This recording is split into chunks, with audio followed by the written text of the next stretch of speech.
September 2015, Dallas, Texas. Police are called to a garage in a high-end apartment complex. A body has been found. It was almost like an execution-style murder. I mean, she had no warning that this was coming. The bullet entered in the back of her skull and actually came out underneath her chin area. But the profile of the victim and the manner of death lead investigators to believe that this is more than a random shooting. I felt like there was more to the story. There was no random circumstance that caused this murder, that they were there for a specific reason and they were waiting on our victim.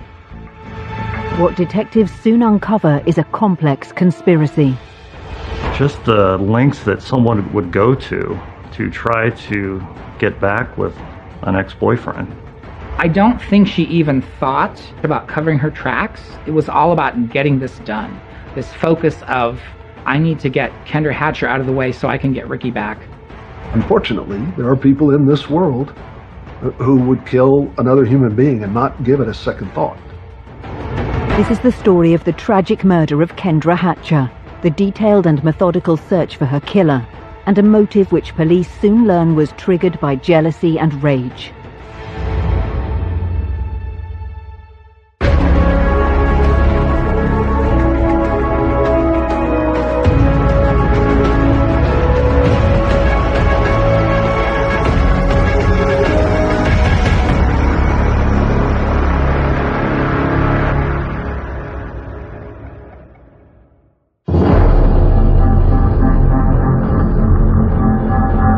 It's just after 8 p.m. on the evening of September 2nd, 2015. Police respond to a 911 call from a luxurious high-rise apartment building in Dallas's Uptown. Dallas 911, where's emergency? Hi, someone just got shot in the parking lot of the Gables Park 17.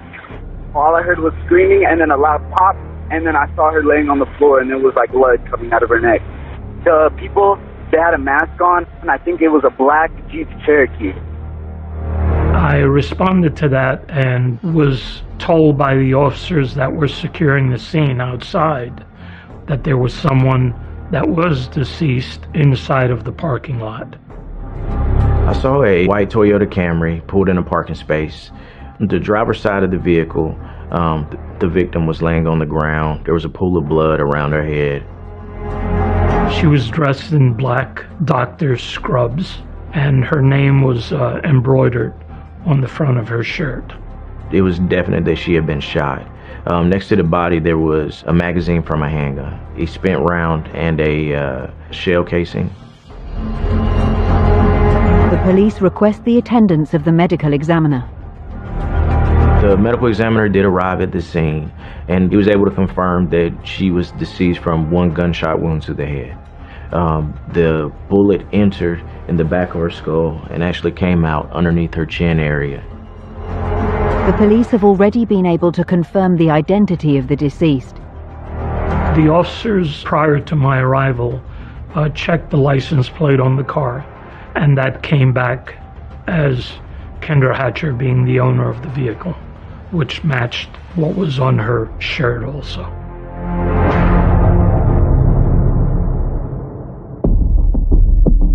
Detectives now begin to examine what evidence they can find. The cell phone at the scene was given to the homicide investigators. Obviously, they wanted to find out what numbers had been recently called or dialed on that phone, what messages had come in. The pistol magazine, which was also found at the scene with 13 live rounds in it, I took back to our crime scene lab and processed for latent prints. We looked for her purse and we found out that her purse was missing. And so we just began doing our normal course of investigation, looking for witnesses and also video cameras inside the parking garage. Officers establish Kendra Hatcher's last movements. I found out that Kendra was actually a resident in that building and that she was on her way home from work. September 2nd was her last day at work for a few days because she was going on a vacation. Kendra's fiancé, Ricardo Ricky Paniagua, soon arrives. One of the most painful parts of this whole story that I think of is that Ricky, the fiance, was coming back into the apartment complex with dinner, and there was something going on. There were like police ropes and sirens and things were going on. He didn't know what was going on.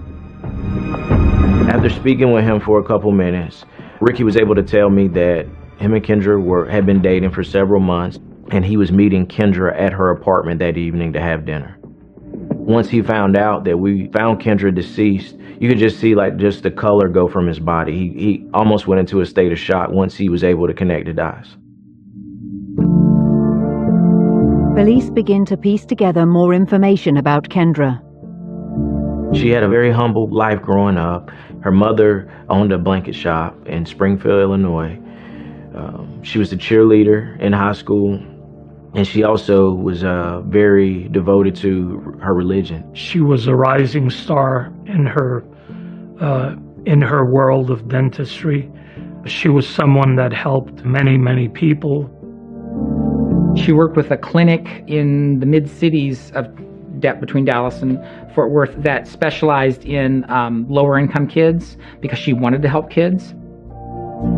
She also volunteered her time giving back to poor children in South America, donating her abilities as a dentist and her time and her effort to help kids that couldn't afford dentistry.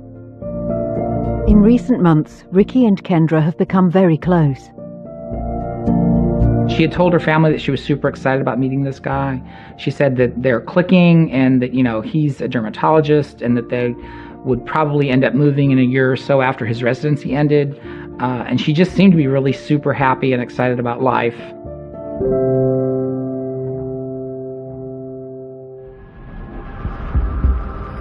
The most immediate clue to what has happened to Kendra comes from the footage captured on the apartment complex's security camera system.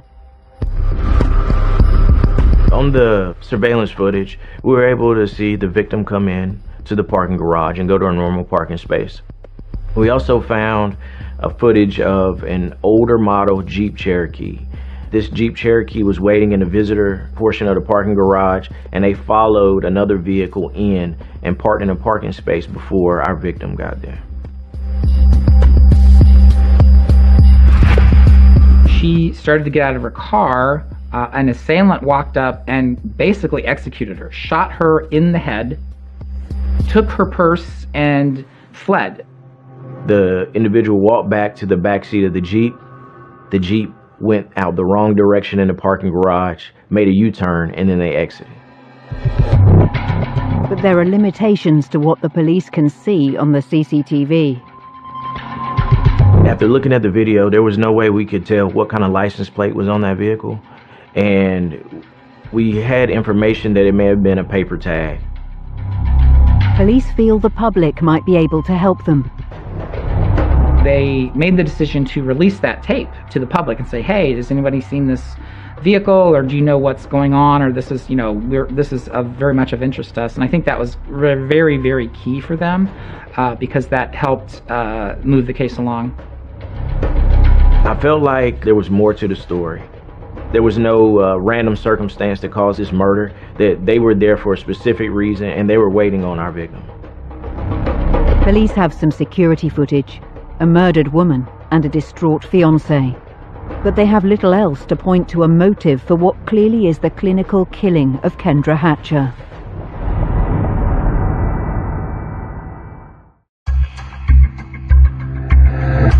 Dallas, Texas, 2015. Police are investigating the murder of 35-year-old dentist Kendra Hatcher. Most of the incident has been caught on security footage. Detectives have released the tape publicly in the hopes it might elicit a response and information. It does. The media interest, it did help the case, obviously. I mean, when the news footage of the Jeep Cherokee leaving the garage, that jump-started the investigation when the owner called in. The man is Jose Luis Ortiz, and he claims he lent his Jeep to a friend, Brenda Delgado. Jose called in and said that he loaned his Jeep the same day of the murder to Brenda Delgado.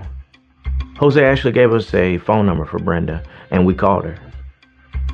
She told us, I'm house sitting for a friend over in Irving, and I don't have a ride, but if you can come pick me up, I'll come talk with you. With this connection to the vehicle, Brenda Delgado immediately becomes a person of interest. Detectives try to establish more about her and her background. Her parents immigrated from Mexico to America, so she still had dual citizenship in both countries. They were good working class folks. She graduated from an area high school. There wasn't money to go to college, so she started working. She got interested in the dental field. She was coming back to school and slowly finishing dental hygienist school when she was in her 30s. The interesting thing about Brenda Delgado is that she is the former girlfriend of Ricky, the fiancé of Kendra Hatcher. She had been with Mr. Paniagua several times, dating him. They broke it off. He then met Kendra Hatcher. Brenda was, by all means, crazy in love with him, fascinated by him. They met the first time, got together, had a relationship. He broke it off. And then at some point after that, they started to get together casually. I would assume that that meant they were probably hooking up, but it wasn't anything more. It wasn't a romantic relationship or a long-term relationship. However, Brenda doesn't see things that way.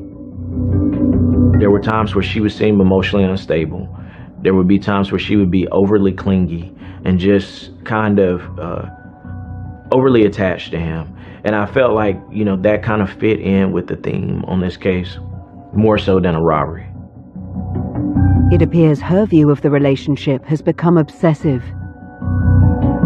He would be out for a run on Katy Trail here in Dallas, and she would suddenly run into him, make it appear that it was coincidental when in fact it wasn't. She was stalking him. So I think at that point she was just obsessed and she wanted to get him back any way she could.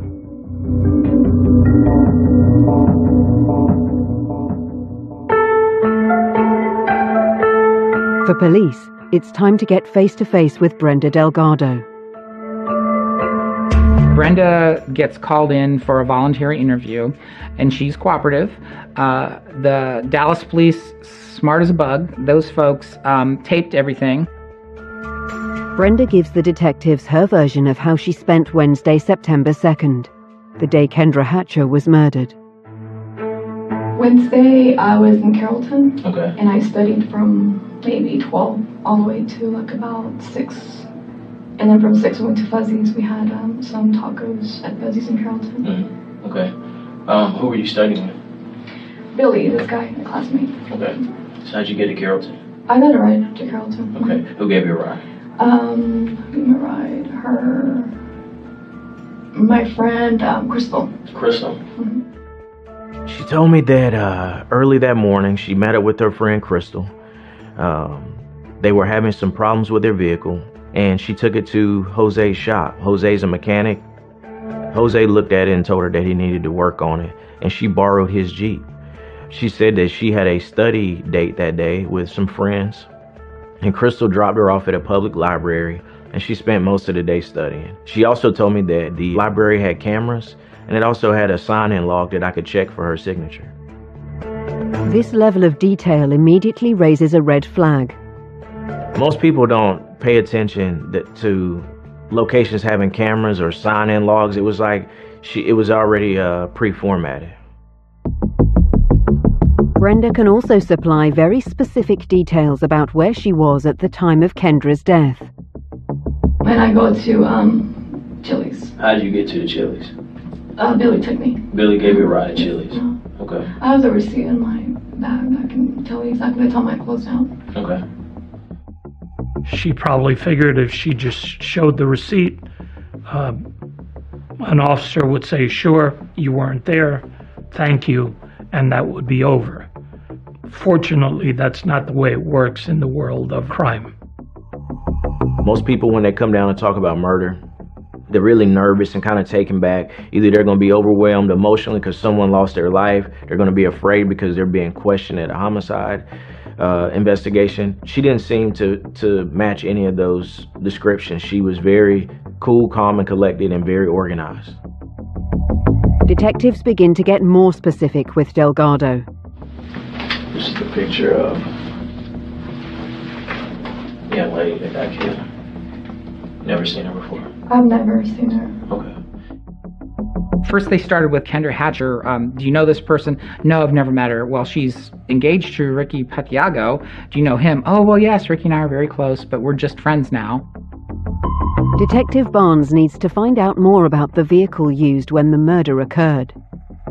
I began to press her on who would have this Jeep. So when I pressed her on her location and whether she was driving the Jeep, she pointed a finger at Crystal and said, "You need to talk with her." Detectives now bring Brenda's friend Crystal Cortez in for questioning. So she is in the police headquarters at the same time Brenda is, and they're interviewing both of them, taping both of them, and then super helpful for information back and forth. There was a lot of different stories from Crystal.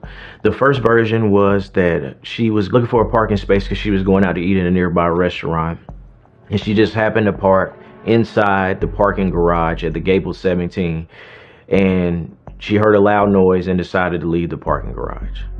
When I was up there, I heard a shot. Pow. I have my son in the back. So I said, no, you know what? Let me get out. I'm coming out.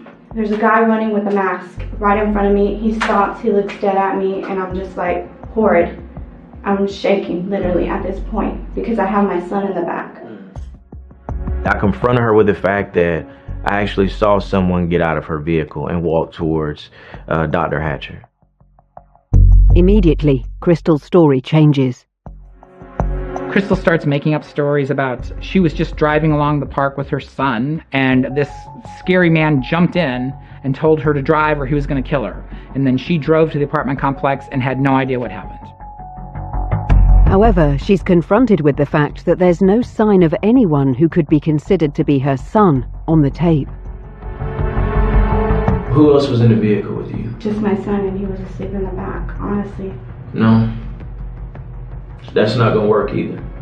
I want to be able to trust you, and I want to be able to believe you. And I know that what you're telling me is not true. She switched up the story to be this friend of Brenda's and her drove into the apartment complex, and the motive was going to be robbery, and then she was just going to drive the getaway car, and they were going to be away with some money, and she was going to get $500, and they were going to scare Kendra. But Crystal Cortez has done no more than implicate herself. When Crystal admitted that Brenda paid her $500 to go to the parking garage with this unknown male who was armed with a firearm, she self-admitted she put herself at the crime scene. That was enough to charge her. We charged her with capital murder. Meanwhile, Brenda is still being interviewed by detectives. The more I watched Brenda Delgado, the more I just knew she was lying. They kept the film running when they would leave the room or do you want to take a bathroom break or do you want some snacks or whatever. So they were friendly to her, but there would be times when she was on camera by herself, the detectives were out of the room talking to Crystal Cortez. She was just like, oh. And she was doing things like this, and I think she was realizing the trouble that she had stepped into and that what was happening while the detectives were interviewing her. Agent Barnes now turns up the heat on Delgado. I began pressing Brenda really hard about where she was at, what she was doing, and why they were there, and what they were there for. And I think that once I began pressing buttons, Brenda felt like she was gonna unravel and end up being charged, and she just asked for an attorney. Brenda clearly hasn't been to the scene of the murder. Detectives don't have enough evidence to charge her, but instinctively they know she is involved in some way. They felt they did not have enough to issue a warrant for arrest for murder, but they wanted to hold her. They ran her background check, and she had a whole bunch of parking violations, enough to be arrested. Collectively, we decided it would be better to just put her in jail for her traffic tickets than to charge her with murder and have to release her if we couldn't find enough details to prove it at that point. But Brenda has other plans. As soon as somebody comes down here, or she on her own pays the $300 or $400 that's owed, whatever's the fine that's not paid, as soon as you pay that, they release you immediately. And so it's not like you're sticking them in jail on some kind of a serious charge where they're going to have to wait and see a judge, and you're going to have to go through at least an 18-hour process. You're putting her in there. She's going to be out potentially in a couple, 2 to 4 hours, which she was. We found out that she left jail. She caught a taxi to a local hospital, and she called her father and asked her father to pick her up. Within hours, Brenda Delgado flees the state and crosses the border into Mexico. She already had her backup plan in place, and at that point, we were just playing catch up. Detectives now believe that Brenda Delgado is at the center of the murder of Kendra Hatcher. All of the early indicators on this investigation seem to point back to Brenda. Jose didn't know Kendra. Crystal didn't know Kendra. It all pointed back at Brenda. Brenda had the motive to want Kendra dead.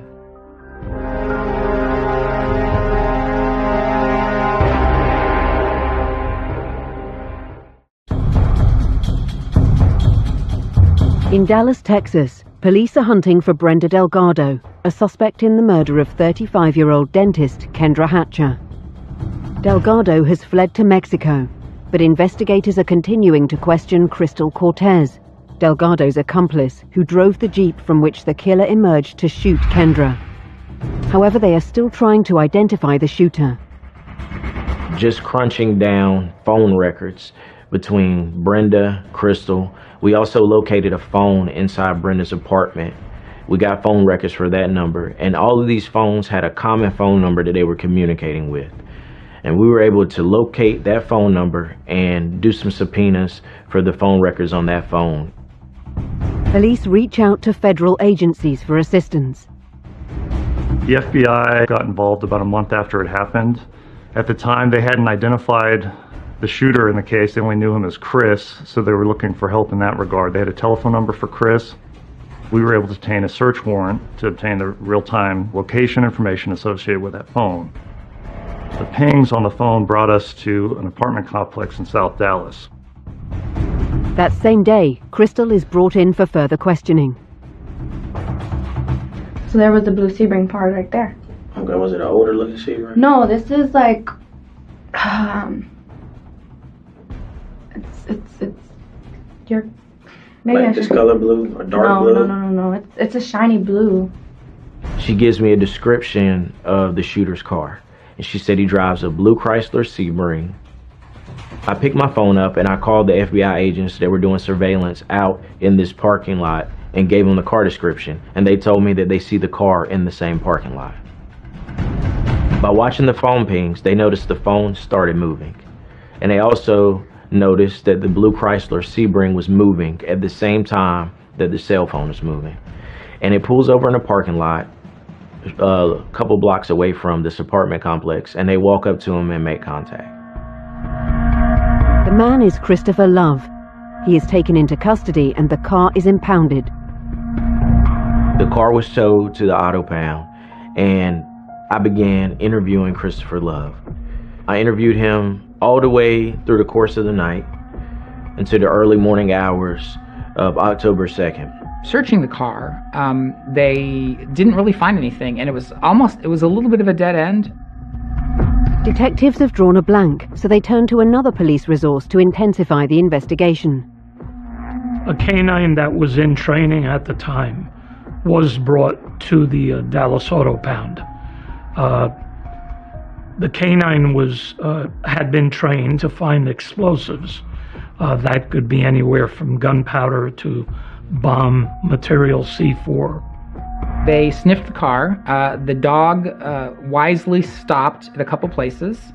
They found some residue, but they didn't find enough evidence yet. And then the dog zoomed in on the console in between the driver's and passenger seat, up to one side and down the other. So that was super helpful. The investigators were able to remove the panel, and lo and behold, what's in there? A gun.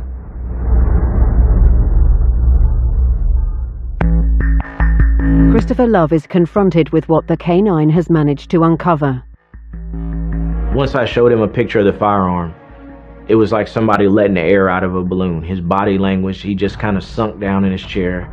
His head dropped. He tells me, okay. I was there. I was with Crystal. I got out of the Jeep to walk over to get Kendra's purse, and Crystal fired a shot from the Jeep out the window, and it hit Kendra. And he goes back into the Jeep and they drive away. But Detective Barnes knows better. I saw the video, and what he was describing was a scene out of a James Bond movie. There was no way that Crystal could throw the car in reverse, shoot out a passenger window while backing up, hit someone in the head, and one shot get it done. And also the magazine to the firearm was laying next to the body. So I knew that my shooter was there close range and standing beside Kendra whenever she died. There's a video camera from the parking garage on the other side. And that's how I know which side of the vehicle you got out of. And only one person got out of that vehicle. I hopped in the driver's seat. That one person that got out, the one person that got out of that vehicle was you. I actually pressed him a little bit about being the shooter. And when he didn't feel like there was any way out, and there's no way to explain it other than to tell the truth, he asked for a lawyer. Well, I could tell you, man, that as far as this thing goes, that and so once he terminated the interview, I went back to my desk and began typing his murder warrant, capital murder warrant, and he knocked on the door again. He wanted to sit and talk with me, and I told him I had to read his Miranda warning again if he wanted to talk, and he said okay. And he just wanted to ask me one question. He wanted to know, why did we let Brenda go? I thought it was pretty significant. I thought that was him saying, hey, you got me, now I want you to get her.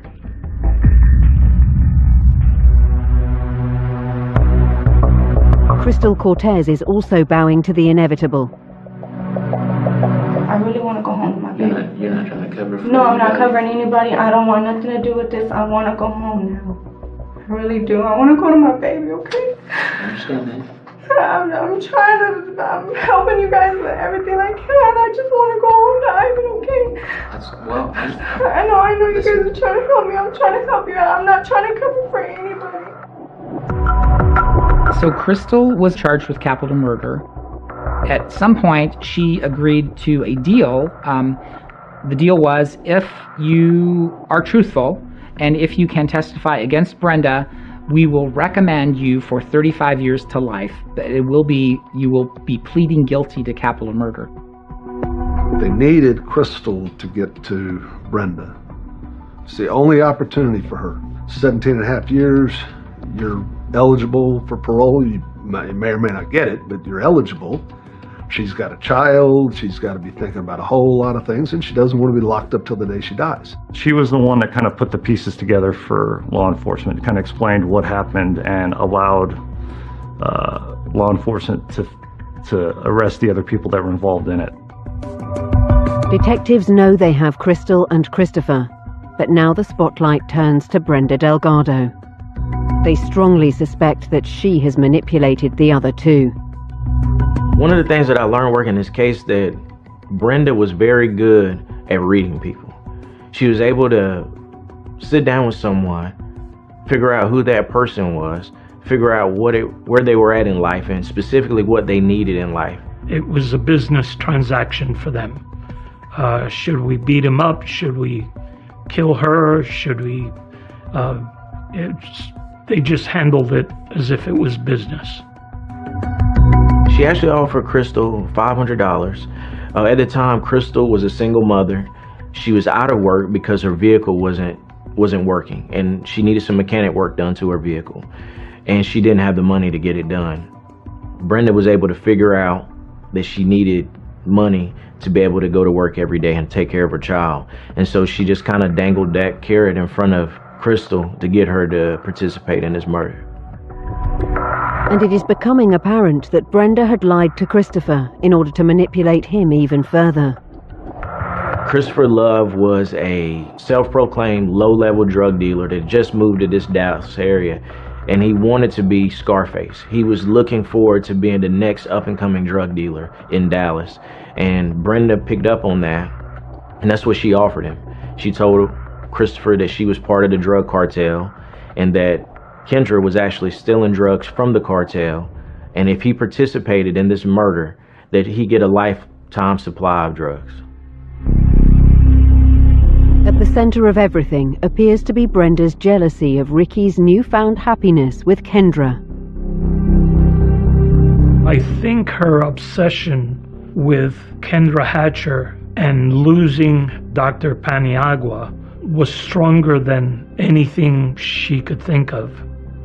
She just had one goal in mind, and that was to either hurt Dr. Paniagua, which was one of the very first things that came into their minds, or remove Kendra Hatcher from the picture. On Brenda's phone, we looked into the notes portion of her phone, and we found an email address for Ricardo and also a password. Based on our interviews with Crystal told us that Brenda was able to track Ricardo, and she was able to know where he was at. When Ricky and Brenda were hooking up the second time around, Ricky was still helping her, so they had a joint cell phone account, and apparently that account gave her access to his phone online. She had put tracking software on his phone. She was able to know where that phone was, where he was. She would find his location and she would go and watch him. And then she would go have casual encounters where she would randomly bump into him and have conversations with him. And her obsession also extended to Kendra. In Brenda's phone, she had a bunch of pictures and videos she downloaded from Kendra's Facebook page. She had been stalking Ricardo and Kendra at the same time, just kind of staying up with their relationship. And I think she used social media as a way just to kind of figure out what they were doing. It is becoming clear that Brenda was going to do whatever it took to achieve her objective. Not only had she approached Crystal Cortez and Christopher Love, we interviewed some people that she had approached before about trying to convince them to do the same thing. Namely her cousin, having him attack Kendra Hatcher with a baseball bat. He ultimately declined to do so. So she had been trying to find someone who would carry this out for some time. Crystal had got in deep and was doing what Brenda wanted. And speaking with Crystal, she told me that she started going around just talking to people that they knew about, where they could get a gun, and also if they would be willing to help them in this murder.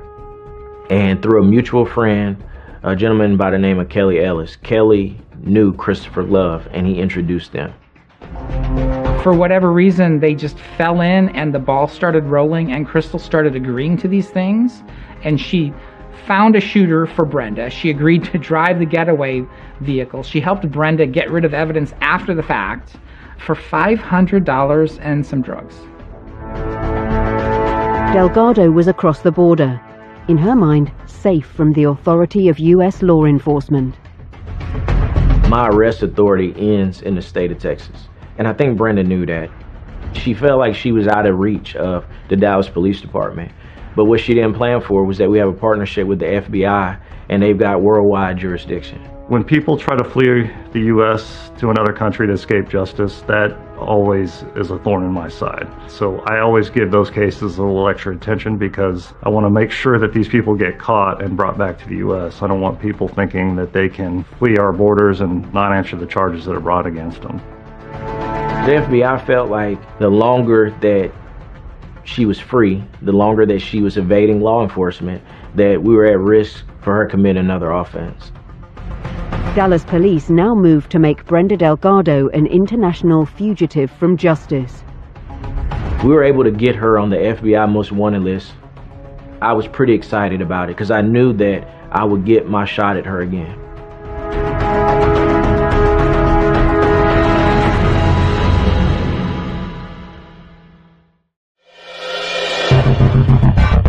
In 2016, Dallas police and the FBI are continuing their investigation into the murder of 35-year-old dentist Kendra Hatcher. Investigators have apprehended the man who pulled the trigger, Christopher Love, and the getaway driver, Crystal Cortez. However, they are still searching for the woman they believe orchestrated the crime, Brenda Delgado, who is a fugitive in Mexico and on the FBI's most wanted list.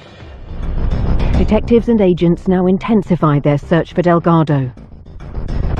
We started interviewing extended family members to see if we could get any cooperation from them. Initially, we weren't successful. They didn't want to cooperate, but ultimately some of them did. And that was very helpful in ultimately locating her. I believe the phone was instrumental in tracking. They were able to pick up who she was calling and where money transfers were being made for her to have money to live on out there. We received information that her family was sending her money via some money transfer business, and we were able to corroborate some of that. We saw some money going down to a state in Mexico where we knew she had relatives. This information is further corroborated by a tip directly to investigators. We received information that Brenda was at a specific location in Mexico, and the tipster began providing detailed information of where Brenda was at. It allowed us to identify her exact location in Mexico, and we relayed that to Mexican Interpol officers, and they arrested her, within hours after we passed on that information. Texas authorities moved to extradite Brenda Delgado from Mexico to the United States. It's a long process to do that. I mean, our State Department has to reach out to whoever's the comparable authority in Mexico City. I mean, I don't remember how long that process took, but 6 months to a year. I mean, it was a good while. For the process to work, certain conditions must be met. Brenda was a dual citizen, Mexico citizenship and American citizenship.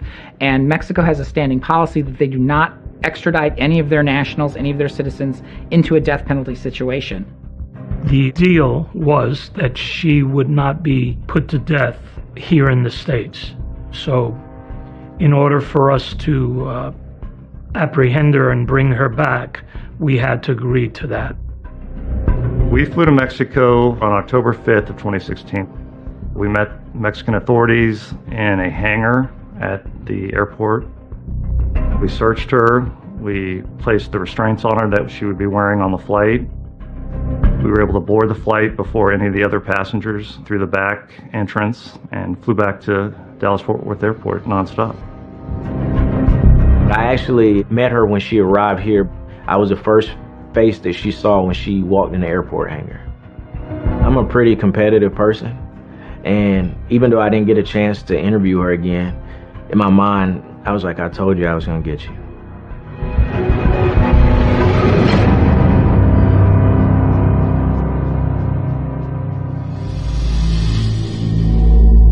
Prosecutors now need to prepare for 3 trials: Brenda Delgado, Crystal Cortez, and Christopher Love.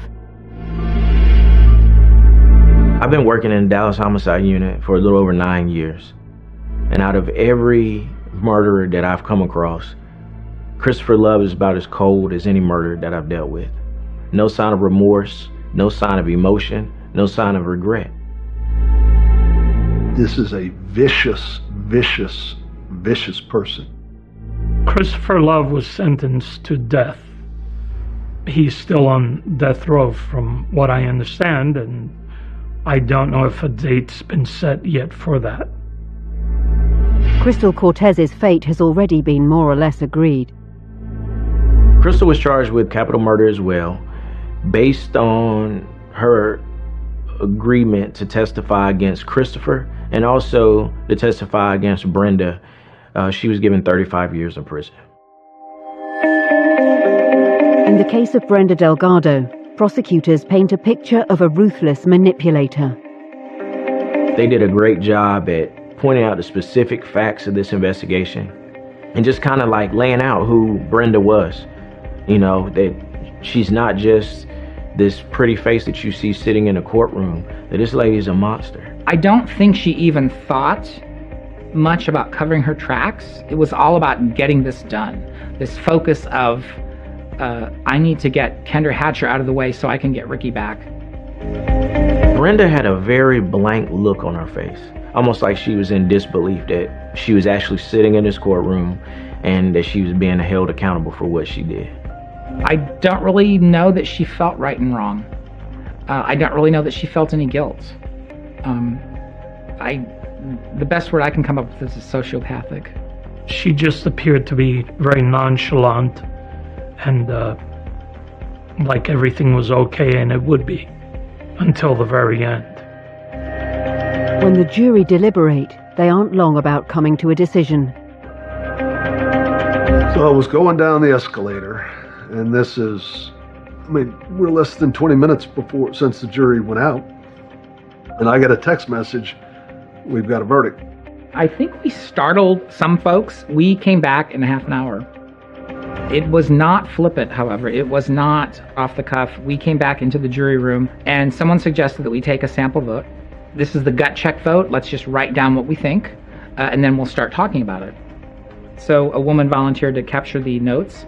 We all wrote down what we thought, and she opened them up, and they were all in one pile, one after the other. Guilty, guilty, guilty, guilty. That's very unusual. In a capital murder case, for the jury to come back, I heard estimates of 18 to 20 minutes that they deliberated. Yeah, that's unheard of. So they were convinced beyond a reasonable doubt that she committed this crime.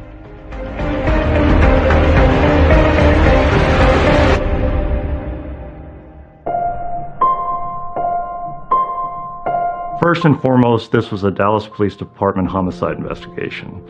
And everybody understood their roles, and everybody understood that the primary goal was to identify everybody who was involved in this murder for hire and to get everybody arrested and in a courtroom to face the charges against them. And I think every agency did a great job at that. I think working cases like this just makes it hard for you to trust individuals. But on a positive note, it's kind of offset by all the positives that I learned from working with the family and also the detectives on this case. There may be a victory of sorts in the convictions, but for the family of Kendra Hatcher, there is just loss. The thing that bothered me the most about this case was this could have been anyone. Kendra is a truly innocent victim, and she never saw any of this coming. For her to be ambushed and assassinated in a parking garage like an animal, it bothered me. And it is one of those things that you just never forget. It's such a senseless, tragic loss of life that didn't need to happen. Just the lengths that someone would go to try to get back with an ex-boyfriend. That's very chilling, and it's a stark reminder of kind of the world we live in. Nothing anyone can do will bring Kendra Hatcher back, and for her family, the pain of losing her endures. For the family, I don't feel there's closure. The word is a great word. We hear it and we think curtains are shut and we can no longer see what's behind them. But I do not believe that there is true closure in a case like this. Their daughter, sister, was taken from them in an instant, without any warning and without any reason. So I don't know how you come to terms with that. It's got to be extremely difficult. We can never bring back Kendra, but we can say, hey, we got the people that were responsible.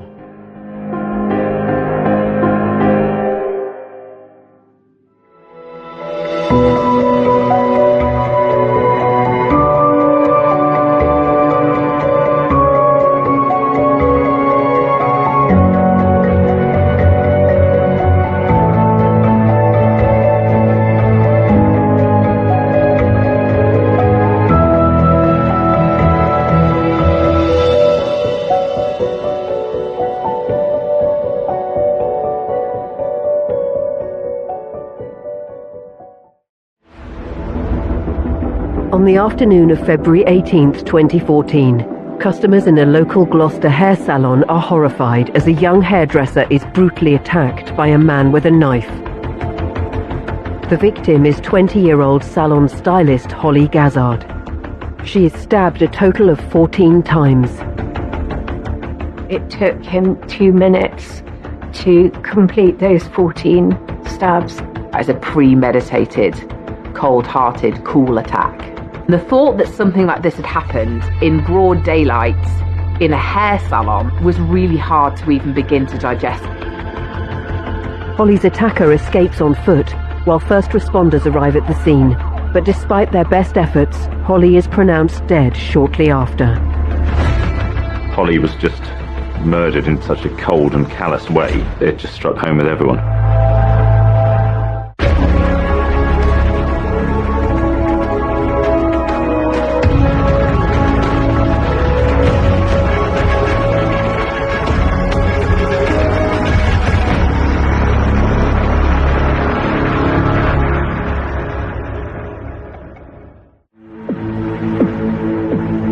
Gloucester, in the west of England, is a quiet regional city. It's got a population of roughly 660,000. It's a fairly pleasant, predominantly rural, mixed demographic. Quite a thriving little city around the edges, beautiful waterfront, historic cathedral. It's a city where people know each other. It's a city that actually takes people to its heart. It's in this tight-knit community one evening that 22-year-old local man Asha Maslin walks into the hair salon where ex-girlfriend Holly Gazzard is finishing her shift. She heard his voice when he entered the salon, so she came forward and he didn't give her much time. He started stabbing her. One of the people who was having their hair done in the salon tried to stop him, but obviously he's quite powerful. He did what he did and then ran from the salon. Holly and Maslin had been together for a year in 2013, before Holly had decided to end the relationship, following Maslin's abusive and controlling behaviour. Holly was always someone who knew her own mind, someone who was strong. She had tried to separate from Maslin, and it had been proving really difficult due to the threats, the controlling behaviour. Asha Maslin is a very complex character. He clearly had mental health issues, and he'd kind of had quite a checkered history throughout school. He had then got into a bit of minor criminality, taking steroids that he was on, crack cocaine. We guessed it was him because of the events that led up to that day and Holly trying to finish with him. And there was also the people in the salon identified him as the individual who carried out the attack.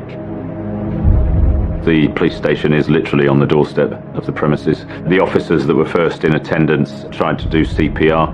She was then conveyed by ambulance to Gloucester Royal Hospital, where they continued to try and save her life, but unfortunately it was too late. Police begin a nationwide search for Maslin and inform Holly's family of the tragic death of their beloved daughter. The first that the family knew of Holly being stabbed was when Nick, who had been somewhere else with his family, had forgotten something and had gone home, and he saw two people walking towards him. When they got to me, they said, "Are you Nick Gazzard?" I said, "Yes." They said, "Do you have a daughter called Holly?" I said, "Yes." And when they said that, my heart sank. He said, "Can we come inside, please, sir? We've got some news for you." And then they told me that Holly had been killed. Police are made aware of threats that Asha Maslin has made against the entire Gazzard family. With Maslin still avoiding custody, detectives escort the family to a safe location. They've all received threats, and potentially they could be next. The police realised that the family needed to be taken to a safe place because they hadn't captured Maslin at this point. We had to then have a police escort back to the village, pick up Holly's dog, and then they had to take us to a safe house. And you know, it's like being in the movies. You have a Range Rover of armed police in front, a Range Rover of armed police behind, and you're sat in the middle with family liaison officers, and they're driving you out of the village. 6 hours later, Nick Gazzard, Holly's father, receives an all-important follow-up call from the police. We started to go to sleep, and then we had a call from the police to say that he'd been caught in the early hours of the morning, and then you could actually breathe a little sigh of relief that he's not coming after you. There was a sense at that time that was somebody on the run that had done something in a public place, in a hair salon, it was really important to get the information out there as quickly as possible that someone had been arrested. With Holly's suspected killer now in custody, detectives start to piece together the essential evidence, starting with Holly's own backstory. The Gazzard family lived in suburban Gloucester, hard-working parents, cared greatly about their daughters. Holly was the youngest and Chloe was the oldest, and they were extremely close. Holly was the type of individual that everybody knew Holly, everybody loved Holly, and she was that person that when she walked into that room, she lit that room up with a smile.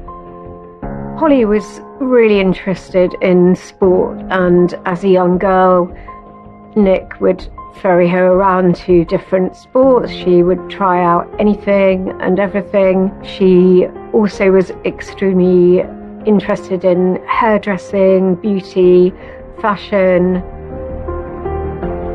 She wanted to go down the hairdressing route, and she got an apprenticeship, and she got qualified when she was 17 as a level 3 stylist.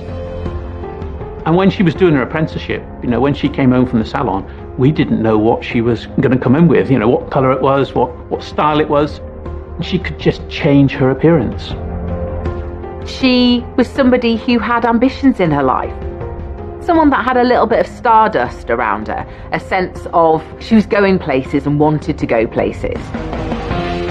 She qualified and she said, Dad, I want to travel. And we sat down and we came up with the view that perhaps going on a cruise ship, combining your travelling with your hairdressing would be the right thing to do. And she said, yeah, absolutely brilliant. I love that. Holly decides to take a second job in the evenings at a local bar in an effort to save money for her travels. While she was waiting to go to London to train, she got a job in a local bar because she had to give up a day job because she had to move to London at a moment's notice, and it wasn't fair on the salon. Holly got herself a job in a nightclub called Zest, which is ironic because she had a real zest for life. Soon after taking up the bar job, Holly meets local man, 22-year-old Asher Maslin. Maslin was clearly somebody who liked his own way, liked to get what he wanted. And Holly was clearly something that he wanted and wanted to hold on to. Holly was love-bombed by Asher Maslin. He really didn't want to take no for an answer when it came to dating her. People, while they're in that kind of courting phase, they'll show their best side. For all intents and purposes, he was very charming, fun sort of person to be with. That obviously was something that attracted Holly to him in the first place. Within a couple of weeks, she went to London to train.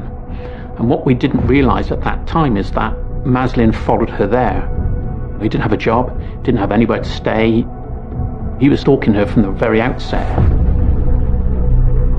It's most likely that she wasn't able to shake him off because he was so controlling, and there was this persistent phoning her, texting her, which you would expect to see with coercively controlling serial abusers.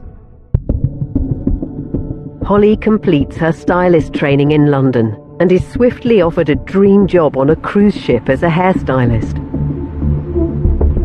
That was it, 9 months contract. We thought she would be happily going around the Bahamas as a stylist on board a cruise ship. It's at this point in their relationship that Maslin's behaviour towards Holly starts to turn nasty. Asher Maslin wasn't happy at all.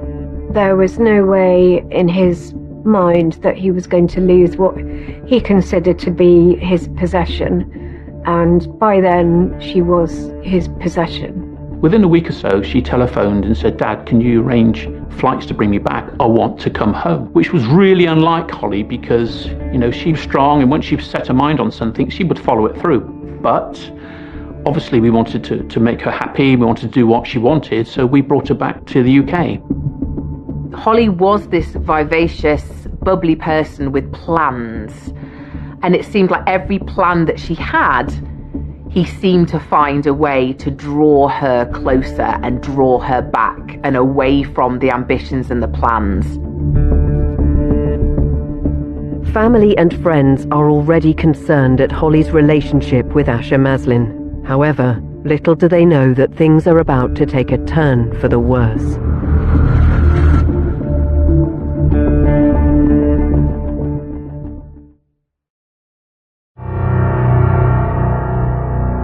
Summer 2013.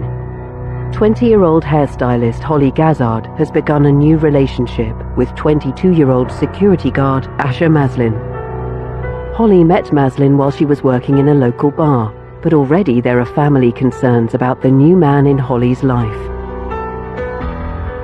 When Holly brought Asher Maslin home to meet her parents, her mum did recognise him, and it wasn't for good and positive reasons. Holly's mum worked at the local school where he went, and he wasn't of great character, but we wanted to give him the chance because we know a lot of people when they're at school, they're very different, they're growing up, they're maturing, so we wanted to give him a second chance, because we didn't know what he was like. Holly's family are keen to support Holly in her new relationship, but Asher Maslin's behaviour is starting to become ever more controlling. Like any relationship that ebbs and flows, and they're a young couple, relationships go through roller coasters. So it must have been in some ways quite hard, potentially, to see some of these cracks.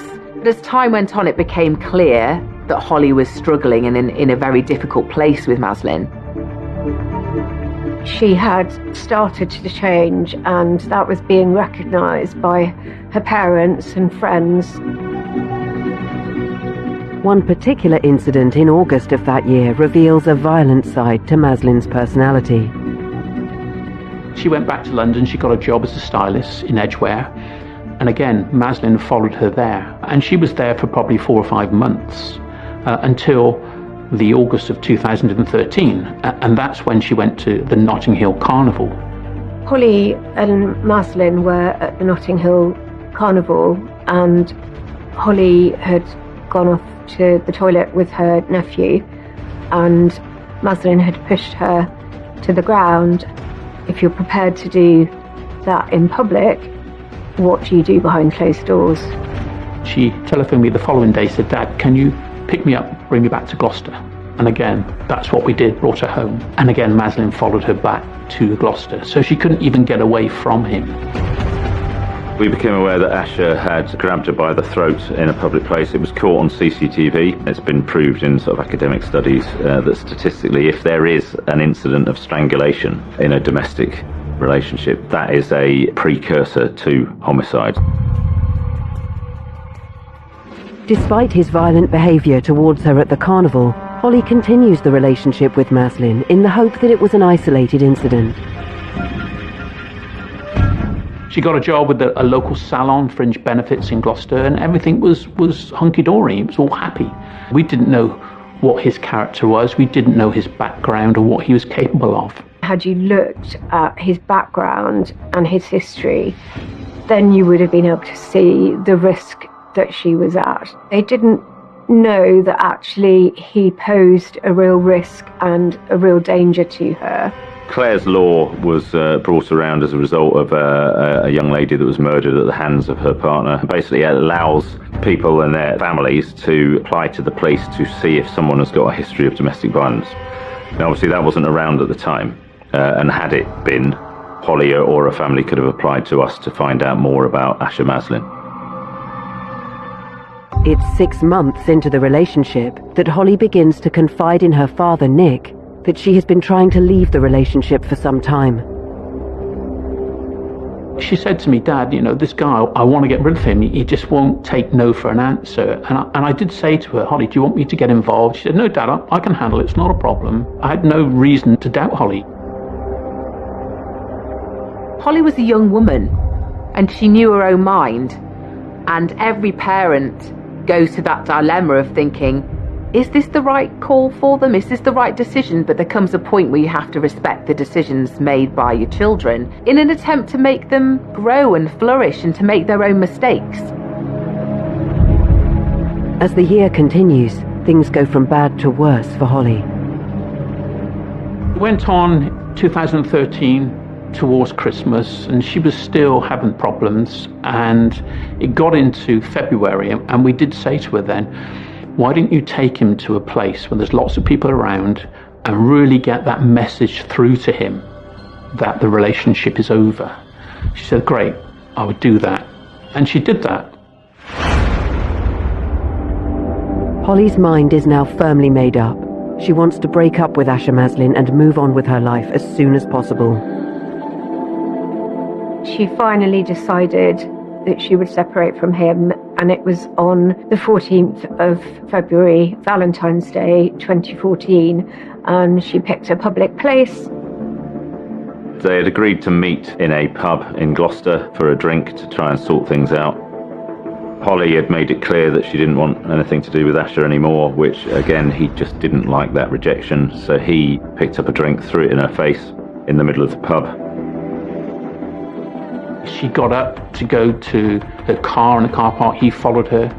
He jumped into the passenger seat, stole her debit card, which was in the handbag in the well, and then he went across to draw money out of her account. And she came home that evening. It was a Friday evening, I remember it. And she just went straight to bed. And she got up in the morning, went to the salon, as she normally did on a Saturday. When we picked her up this Saturday evening, she was quite a changed person. She was no longer that bubbly, effervescent character. She was quite scared, and we said, what's wrong? And she then started to tell us what happened the night before and what's been happening. And we couldn't believe our ears of the things that she was telling us. It's not really clear when the violence actually started, because it was fairly well hidden from her parents and friends.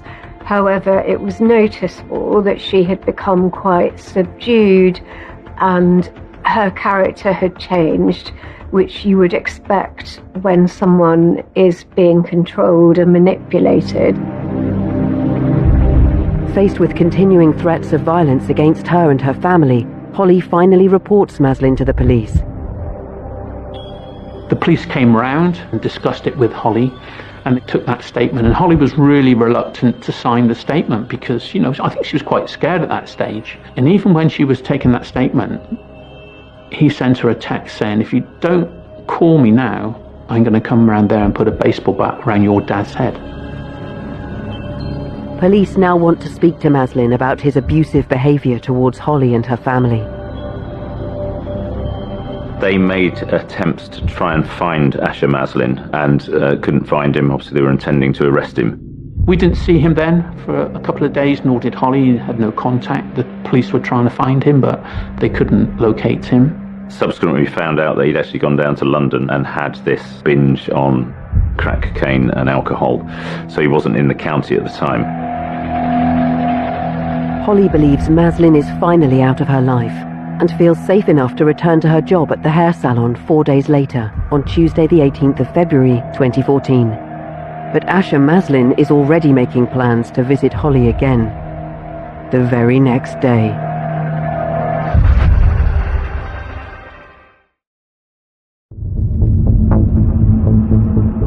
Gloucester, England, 2014. 20-year-old hairstylist Holly Gazzard has ended her relationship with 22-year-old security guard Asher Maslin after his threatening and physically abusive behaviour towards her and her family. Police have taken a formal statement and are attempting to trace Maslin for interview. On Tuesday the 18th of February, Holly, confident that the situation is under control, returns to her day-to-day life and her job at the local hair salon in Gloucester city centre.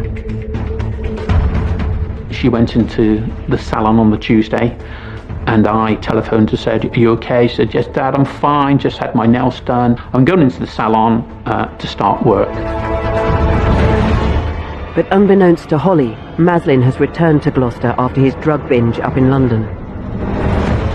Stalkers who kill in the UK the majority will use a knife as their favoured weapon. Asher Maslin had purchased a knife in a local shop in Gloucester, like a bargain type shop. In order to buy the knife, he'd actually pawned a DVD player at a local second-hand shop and got £5 for that, which he then used to pay for the knife. So there was CCTV that basically plotted his movements all the way through the town centre. The CCTV footage is chilling, of somebody who seems very calm, going about his business like anybody else, popping to a cash converters, popping to a shop to buy a knife. But he was planning to murder Holly. It was clear that this was premeditated. Maslin was planning what he was going to do. He kind of wandered up and down, effectively wreckied the premises. He was mentally preparing himself to go and do the deed that he had decided he was going to go and do. So when he did come into the salon, Holly was in the back room doing someone's hair. He asked for Holly. One of the other apprentices went to fetch Holly. By that time, her manager had gone to the back of the salon and called the police. A 999 call is never going to be that quick in terms of a response. And if you've got someone who has murderous intentions, you aren't going to be able to stop him. She heard his voice when he entered the salon, so she came forward. As soon as she got to the front desk, Holly said to him, "While you're here, can you please go away?" And then he grabbed her by the arm and then he stabbed her multiple times. One of the people who was having their hair done in the salon tried to stop him, but obviously he's quite powerful and they couldn't stop him. Maslin immediately flees the scene before he can be detained by law enforcement, and is later captured on CCTV getting into a taxi. Police and paramedics rush to the scene. There's a very swift police response because the police station is literally on the doorstep of the premises. The officers that were first in attendance tried to do CPR and made very valiant effort to save Holly's life. She was then conveyed by ambulance to the local hospital, where they continued to try and work on her to save her life, but unfortunately it was too late.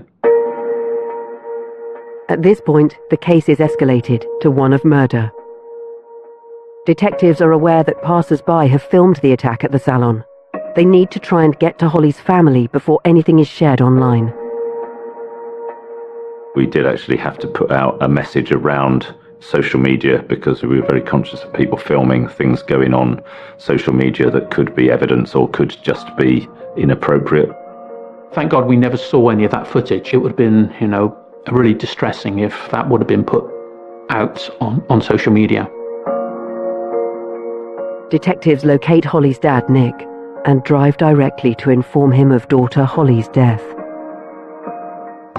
As I was coming out of the front door, I saw two people coming down the front drive, and they blocked the front drive, which I thought was quite odd. They were walking towards him down his drive, and that was when he was told by police that she had been stabbed multiple times, she was in the hospital, and that it didn't look like it was going to be good news.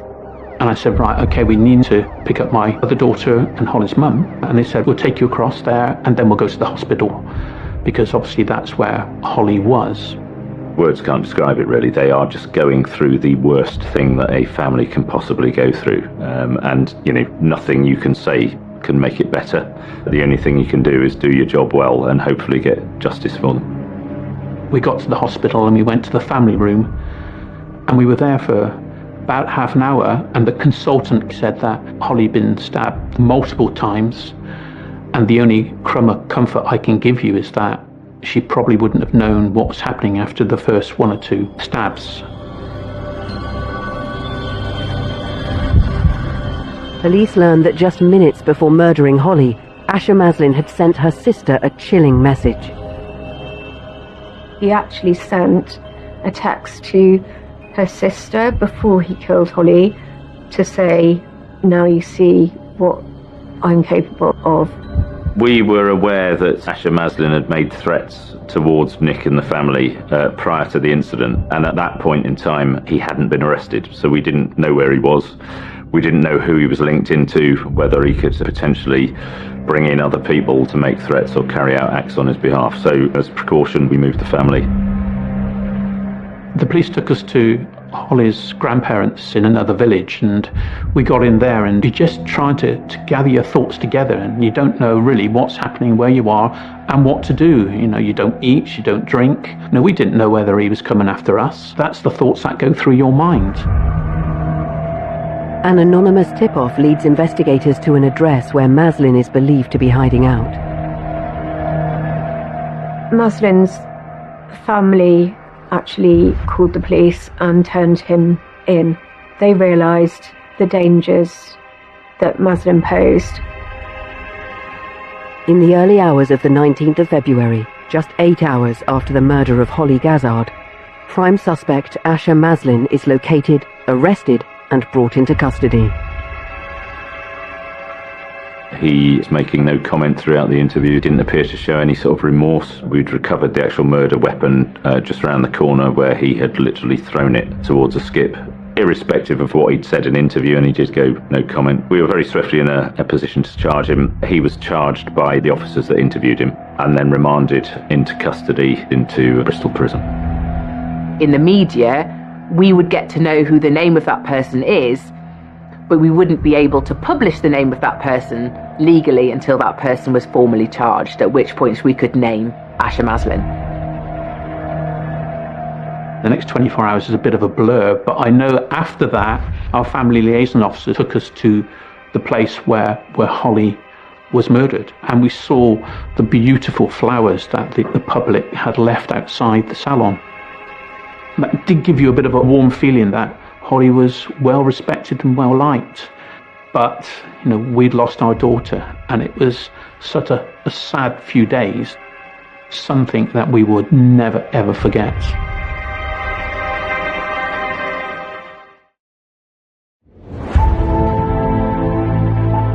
The local Gloucester community are reeling at the shocking and savage murder of 20-year-old hairstylist Holly Gazzard. Ex-boyfriend, 22-year-old Asher Maslin, has been arrested and brought in for questioning, while the city attempts to come to terms with the tragedy. It became a huge story very quickly. The fact that this was an extremely violent attack in the daytime in a hair salon. Investigators continue building their case against Maslin. We held a briefing which I led, basically assigned various actions to teams. So we have inquiry officers, we have scenes of crime officers, we have the interviewing officers. So everyone is tasked out with actions to progress the investigation. We assign a family liaison officer who is a specialist investigator, basically to be the link between the investigation and the family. And they will be that point of contact. It's difficult if the family are obviously bereaved. There's a lot of information. They are clearly going through quite a lot of emotional turmoil. They were knowledgeable, they had the right social skills. They were advising us, these are the likely things that will happen. This is the likely events that will take place. And then we had a homicide counsellor from Victims Support, and again, she was really good. She would advise us, what happens next, what we do. I really do not believe we would have got through that without them. We then started to be contacted by lots of media, and we said that we want to deal with one local and one national person because we just don't want lots of people coming and bothering us, asking for interviews. Nick was very clear that he wanted to get over their Holly, their story, who she was. That was really important to him. And although it must have been the hardest thing that they had to do in terms of media interviews, that first interview, it meant that they could control the narrative about Holly and say what they wanted to say about their darling daughter, their sister, and who was a friend to so many. So that was why they did it. That was why it was so important. As investigators start to look at Asher Maslin's backstory, they discover that he has a history of violent and criminal behaviour and has been arrested a total of 23 times. Asher Maslin had a history of domestic abuse. He had been done for GBH, he'd been arrested for violence against his mum, and there were 2 ex-girlfriends who he'd also abused. One, he had poured petrol in her front door The other one had turned up at hospital with a broken arm. So we're talking about a violent serial offender. We learned that he was taking steroids, that he was on crack cocaine. We call it the toxic trio, where there's that mix of domestic abuse, mental health issues and substance abuse. Those three in combination just add up to highly unpredictable behaviour, very violent behaviour, and are a precursor to domestic homicide. In June 2014, Asher Maslin appears in Bristol Crown Court, charged with the murder of Holly Gazzard. To the astonishment of everyone present, he initially refuses to enter a plea to the court. He's cocky, he's arrogant, he's a narcissist, and he will not apportion any blame to himself. It was her fault, it was their fault, it was the Gazzard family's fault. It was all of them for taking Holly away from him.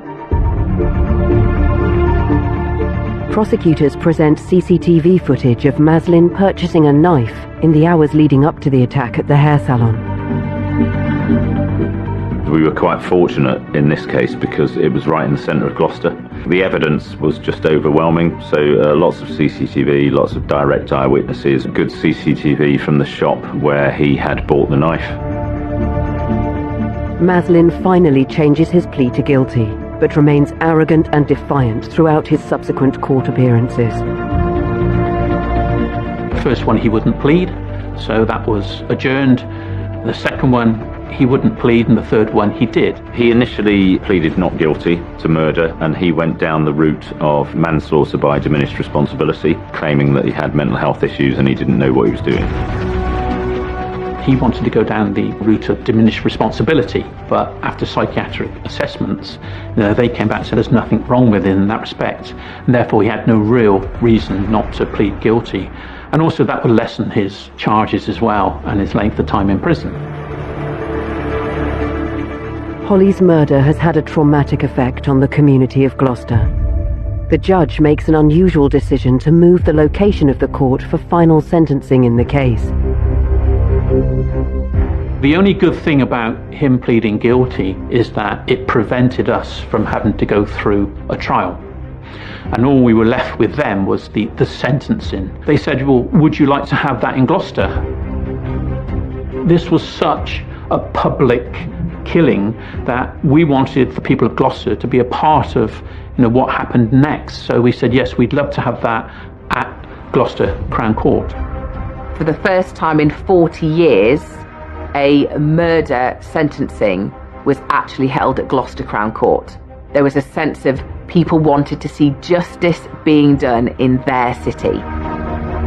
And when it came to the sentencing, the courtroom was absolutely packed. Lots of friends and community members had come along to see the sentencing. Holly's family finally get the chance to give their victim impact statements to the court. Holly's sister Chloe read out this victim impact statement, which just articulated the way that she had been affected by what had happened, that literally there wasn't a dry eye in the house, and even the judge you saw wipe away a tear. For the family and for Chloe to be able to say what she said showed such bravery. I was so proud of Chloe being able to do that. Whilst he was sat in the dock, we had to face him and tell him what his actions had done to us as a family. But I think it was cathartic for us also to be able to do that in front of the court. The judge hands down the maximum sentence possible to Asher Maslin for the murder of Holly Gazzard. He's sentenced to life, and the assumption is that he will serve a life sentence, but the tariff means that after 24 years he can apply for parole. Based on whether he has been of good behaviour, he would then be released on licence if that was granted. We talked to some barristers before the sentencing as to what the likely sentencing would be, and when the judge handed down that life sentence, a minimum of 24 years, we were quite satisfied, bearing in mind the sentencing guidelines. Nothing would ever be too much, but obviously that was the maximum really that we could have expected under all the circumstances of what happened. Holly's family are relieved at the long sentencing handed down to Asha Maslin, but their ordeal is not over yet. That wasn't the end of his power and control over Holly, because we had to go to the Court of Appeal because he appealed his sentence. So we went to London a few weeks later and we went to the Court of Appeal and we're in front of 3 High Court judges. And I always remember him because, again, they're quite old-fashioned courts. The fact that he appealed his sentence tells me that there's no remorse. When Maslin was in the dock for sentencing, he was arrogant enough to be looking at the family, he was mocking, and he was making the family feel extremely uncomfortable and angry. And he came in with his armed guards in the cage, and after about half an hour or so, the 3 High Court judges threw his case out. So that was the end of his power and his control over Holly. After the sentencing, it's clear they did everything they could to remember Holly, but at the same time try and navigate their own lives and their own future without her. The first anniversary of her death, they organised a vigil in Gloucester and organised a bench to be placed near to the salon where she was killed.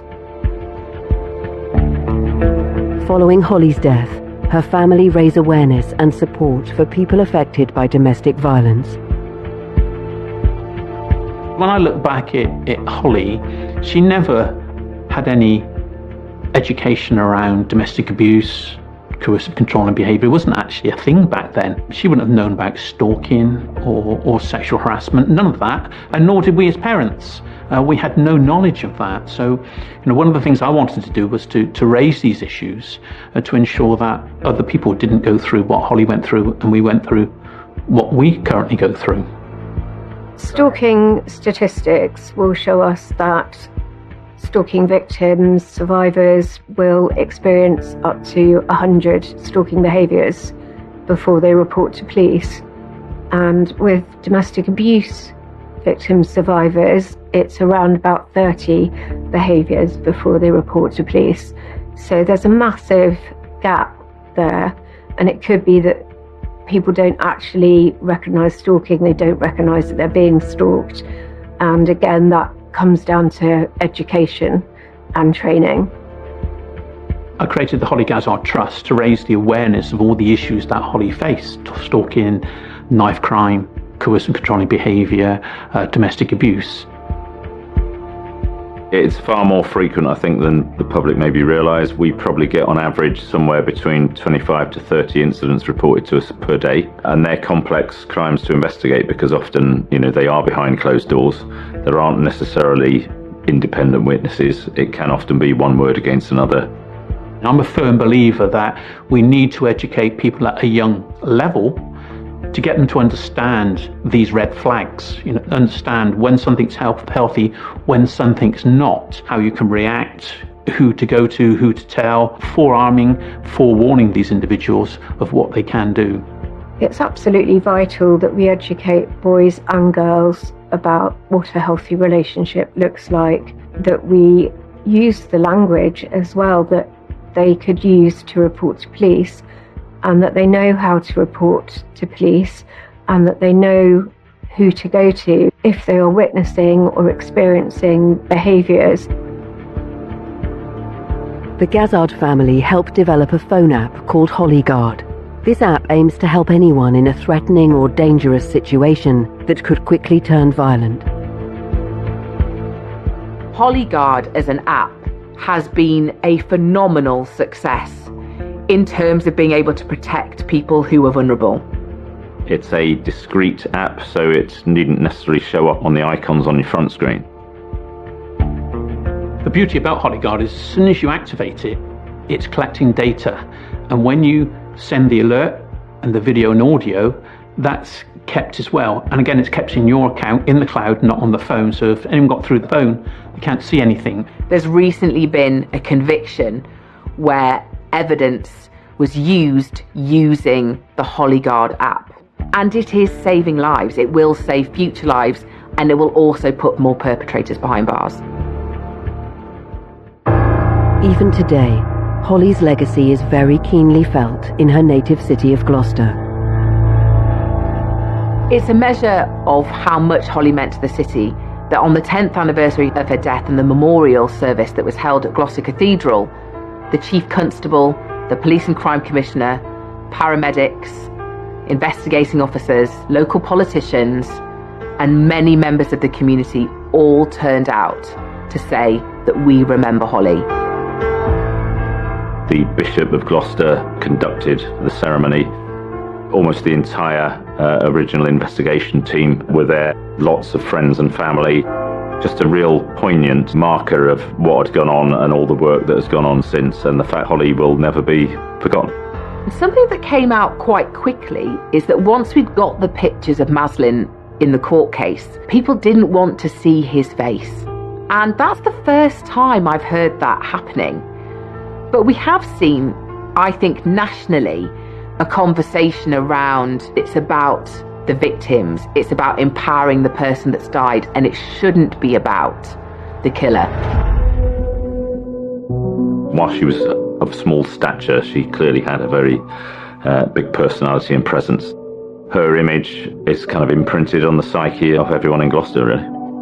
Holly's death has stayed with me as one of the stories that's always been closest to my heart. Holly is still making a difference through the training we deliver, through the app, and she's saving lots of lives. And that gives me a huge warmth in my stomach as a father, because I can actually do things positively and change young people's lives going forward.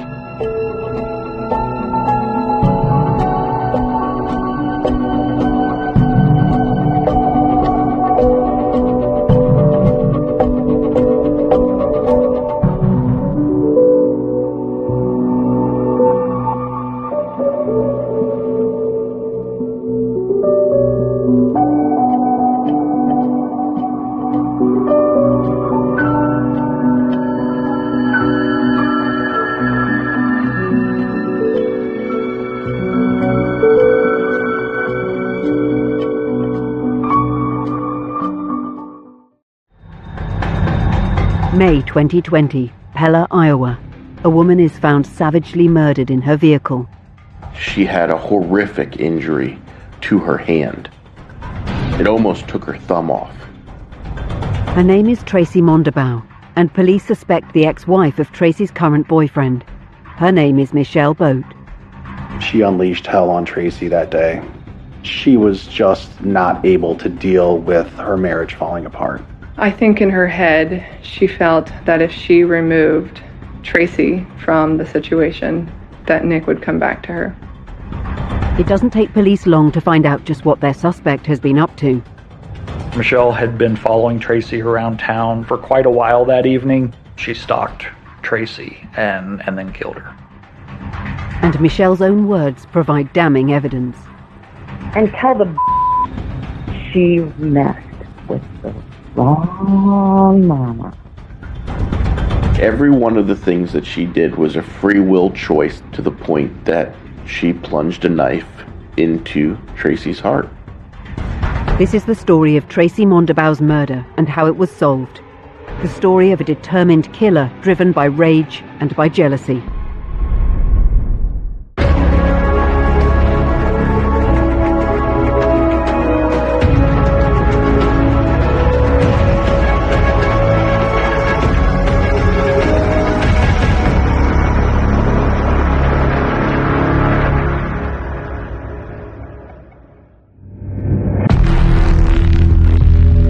May 18th, 2020.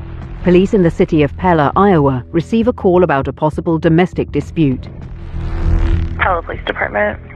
Yeah, I live over at 21 Glenwood. I just went outside to smoke a cigarette, and what looked like a scuffle between a couple. Well, when I saw her get out of the truck, her face is just all bloody. Do you have any idea what apartment she might have went in? No, she looks like she just got in the car and left. Looked like a Cadillac, almost cream or light-colored off-white. She witnessed what she thought was a domestic incident, and a couple people arguing in the parking lot, and then When one of the people came around the corner, the witness said that she was covered in blood. And so that obviously was very alarming. Shortly afterwards, police arrive on the scene. Call a fireman ambulance. I got someone that's laying in the driver's seat of the pickup. Doesn't look like they're responding. Lots of blood. Bleeding from the hand. Really large open wound. Ma'am, are you awake? Hello?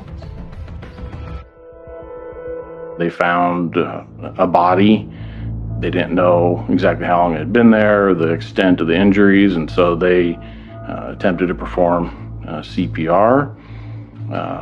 It was unsuccessful. You start to look at the area around her body, and you could see that there was a struggle. Her purse had been knocked out. Some of her personal items, her teeth, she wore dentures, were on the ground as well. And then you could barely see into the cab of the truck, but you could see immediately that there was a tremendous amount of blood.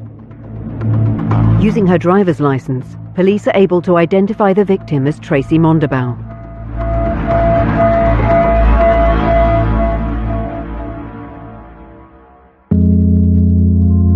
Police are soon able to find out more about Tracy.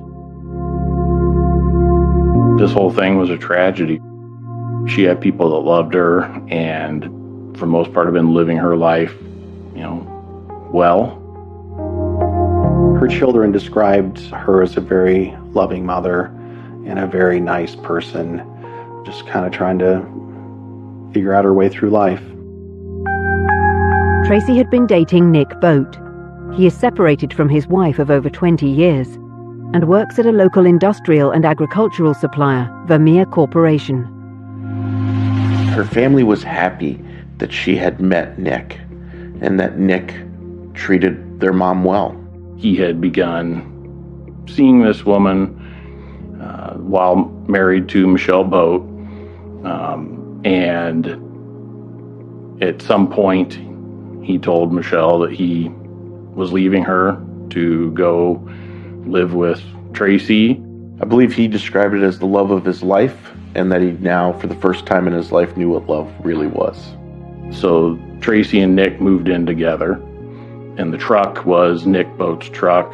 Tracy had dropped Nick off for work, had the vehicle that day, took him lunch from Burger King, and had come back to their apartment after dropping off and having some lunch with him. This was the last time Tracy was seen alive.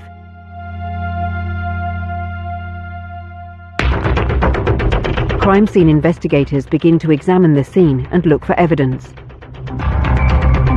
Well, first and foremost, when law enforcement arrived and the Pella Police Department were wearing body cameras, you could tell that the victim was still seatbelted in. That was important, at least from my perspective, because it demonstrated an ambush attack. It is also clear that there has been a violent struggle. You can tell Tracy fought back. She had a horrific injury to her hand. It almost took her thumb off. She had what many people refer to as defensive wounds on her hands, and then she had a single stab wound to her chest.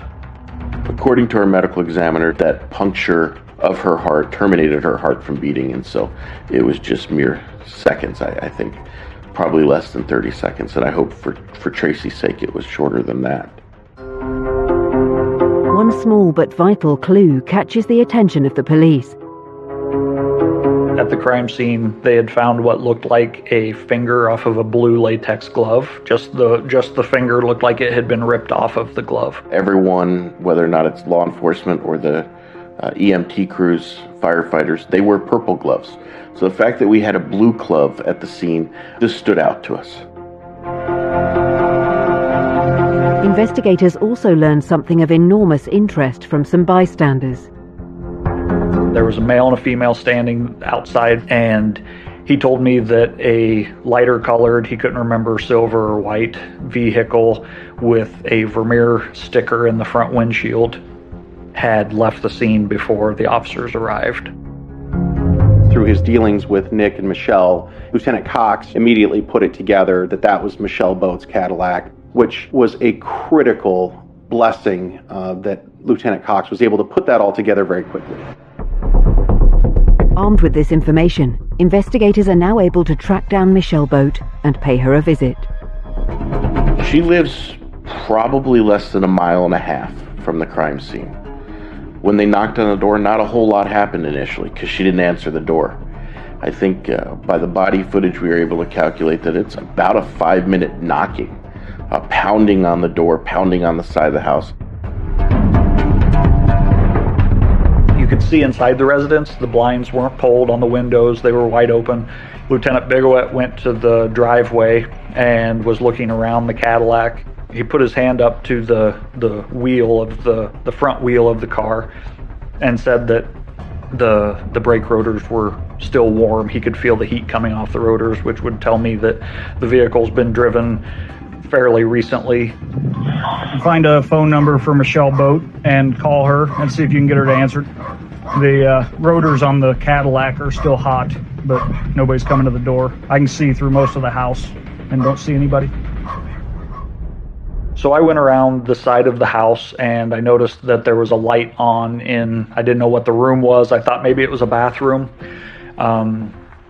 So I pounded on the side of the house, on the siding of the house. I think she's in this bathroom back here. I can see a little bit of movement, but I can't, the blinds are pulled. About 30 seconds after that, Lieutenant Bigowet yelled for me and said that she was coming to the door. So I went to the front porch of the residence. 83, I just confirmed with Marion County, they have the same number. Yes, I was in the shower. What do you need? Police have caught up with Michelle Boat. She appears calm and collected. They know they need to find out if she's connected with the murder of Tracy Mondabaugh.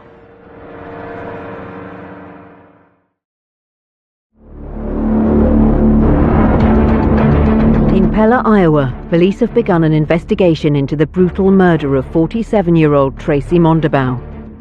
The main person of interest in the investigation is Michelle Boat, whose silver Cadillac was seen leaving the scene of the crime.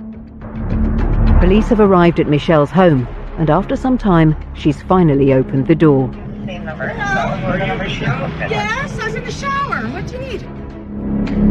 She opened the door and said, "Hey, what's going on?" And I asked her if she could step out first, and then I changed my mind because she was in a robe and all that. I asked her if she minded if we stepped inside the residence. She claims to not know why they're there. She was just taking a shower. Ultimately, officers go inside and speak with Michelle, and she told them that she didn't know anything about what had happened to Tracy. They knew differently. They knew that her car was seen leaving the scene. Additionally, Deputy Bigowet goes and looks at the vehicle. There's blood on the outside of the vehicle, and the brakes on the vehicle are still warm. So we knew her story, what she was telling us, didn't match the physical evidence at the scene. Police moved to secure Michelle Boat's residence. They were obviously very concerned about maintaining anything of evidentiary value because, at this point, it's really looking like Michelle Boat is a person who might have been responsible for Tracy's death. I went into the basement first, and there was a storage area, pretty decent sized storage area in the basement of the house. And that was where I heard something. I couldn't see much. It was pretty dark. I had my flashlight and I couldn't find a light switch. And you got to imagine, if you're an officer going down there, you don't know exactly what's going on. You're walking into pitch black. He actually hears the machine going, and it somewhat startles him. I heard some movement back in the darkness, and I just announced, "Police department, if you're back there, come out." And nobody came out, so I continued forward and realized that the sound I was hearing was the washing machine. But the contents of the machine proved to be of interest.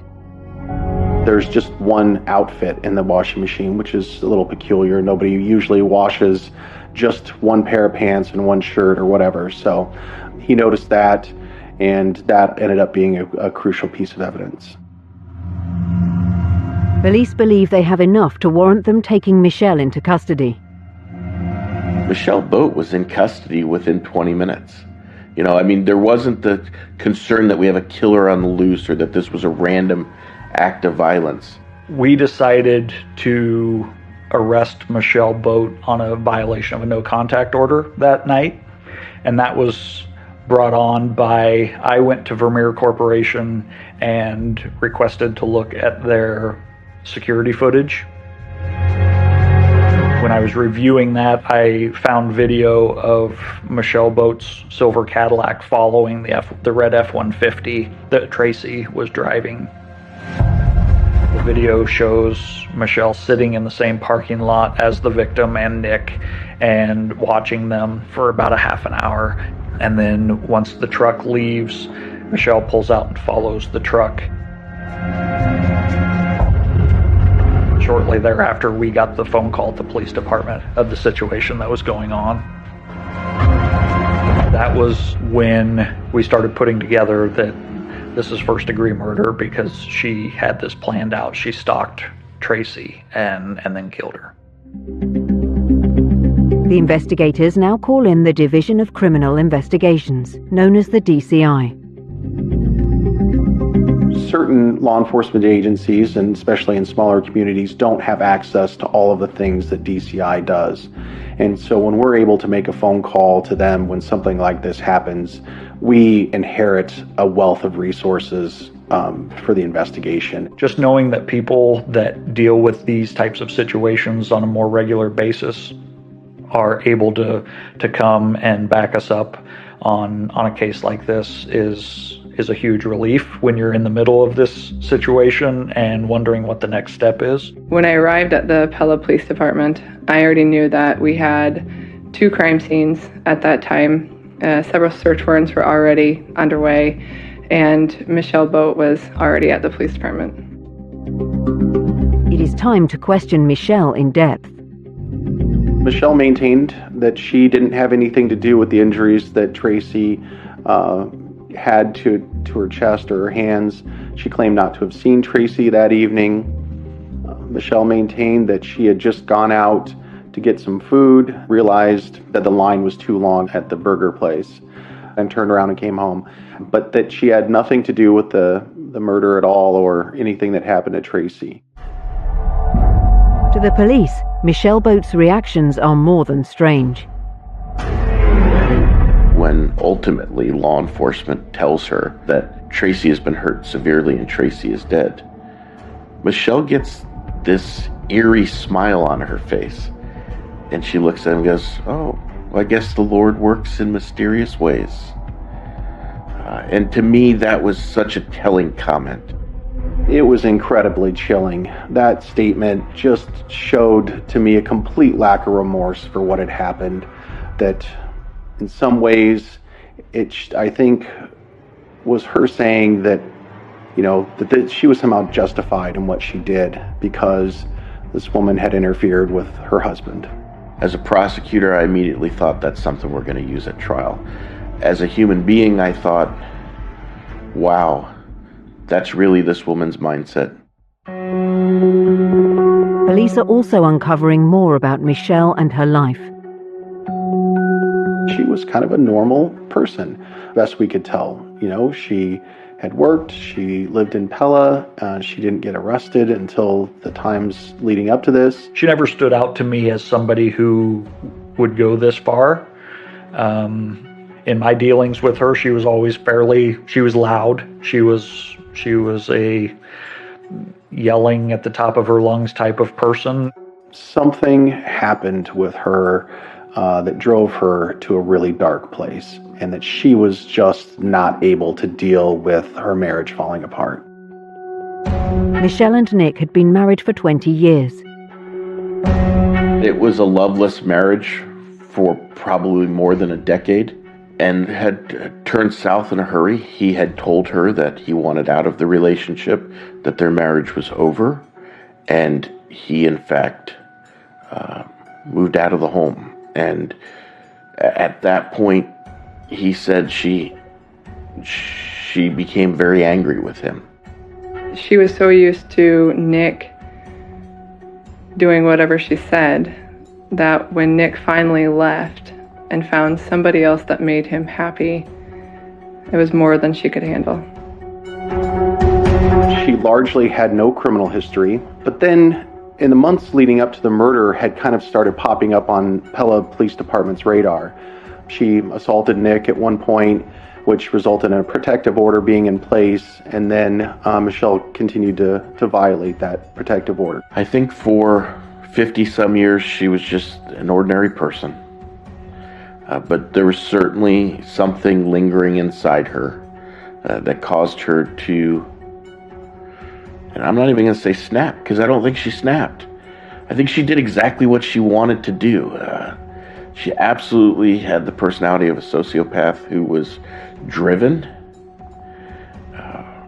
and wasn't going to stop until she achieved her goal. And that was the death of Tracy Mondabaugh. Investigators now have their prime suspect in custody. As they put their case together, Michelle's motive starts to become clear: jealousy.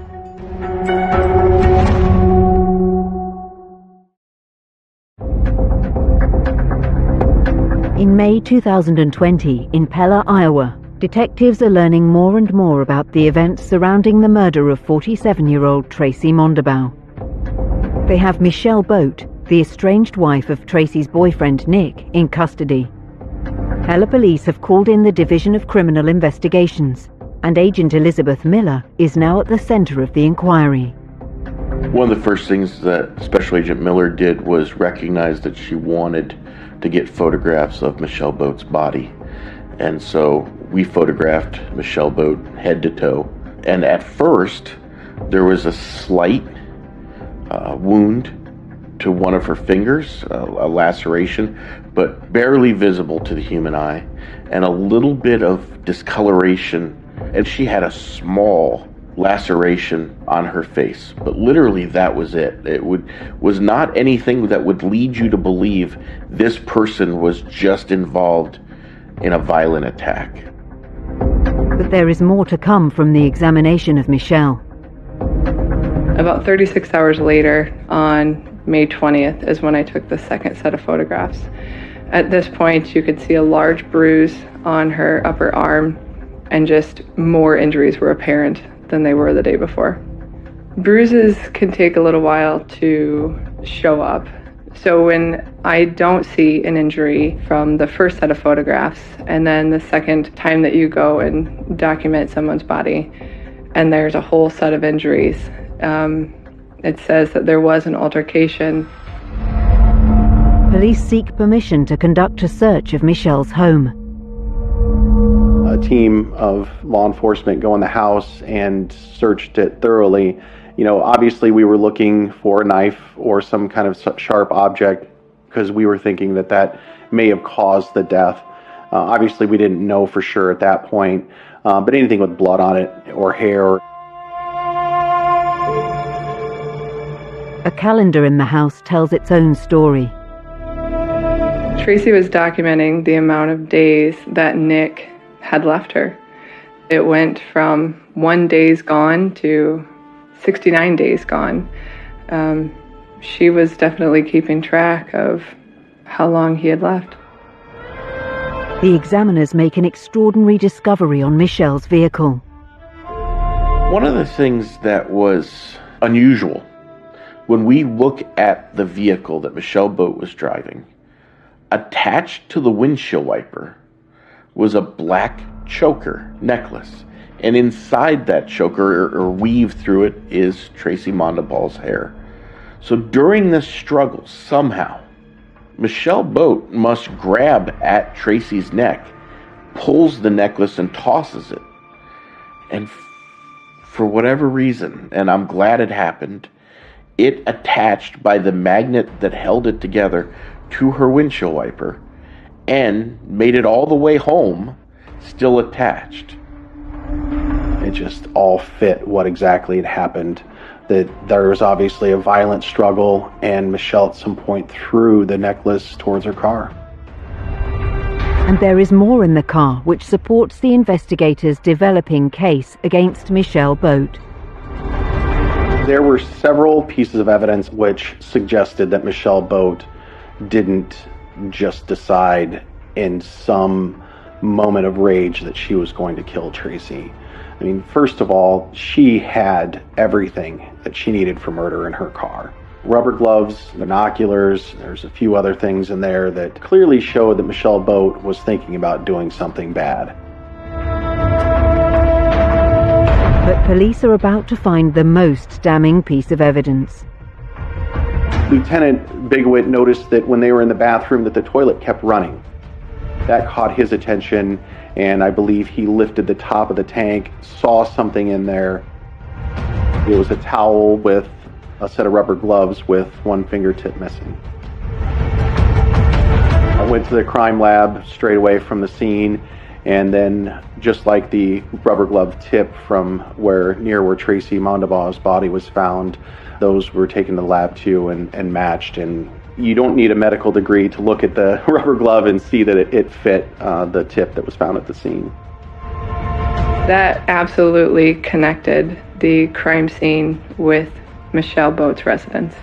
It was a perfect fracture match for the tip of the latex glove at the crime scene and the glove found in the toilet tank at Michelle's residence. Police are still searching, however, for one elusive piece of evidence: the murder weapon. We walked for miles around this town. We worked long and hard trying to find that weapon and were never able to. We did take some knives from the residence that could have been in there. I'm not sure, but I would like to know where the knife was. The investigating team dig deeper, and they find out much more about Michelle and her motivation. There was quite a bit of digital evidence. Michelle Boat was convinced that Tracy Mondabaugh was the source of all of her marital problems. I think that she had worked herself into some view of what was going on, that if Tracy were gone, that her life would be normal again. I think in many ways, Michelle Boat believed that she was the victim in this circumstance, that someone had come and taken her husband, and she was not going to allow that to happen. Michelle somehow found Tracy's ex-boyfriend on Facebook and sent him a message saying, "Hey, you should go get your girlfriend back. She's with my husband, and if you go get Tracy back, then I'll get Nick back." I think in her head, she felt that if she removed Tracy from the situation, that Nick would come back to her. Even her phone calls from jail, when she originally gets arrested, she's totally confused by why Nick hasn't visited her at jail, because Tracy's gone now. Where else would he go? Of course he would come back to her. Michelle's stalking had become an obsession. There was evidence that Michelle had been trying to track Tracy down. She followed Tracy one time to Ottumwa, and the police had to be called down there. So it was clear that Michelle was interested in knowing where Tracy was, and she was clearly filled with rage towards Tracy. When you lose your identity and potentially lose a major source of your income, you feel helpless and discarded, and everything you've built your whole life around is gone. And so that's her rage. She couldn't let it go.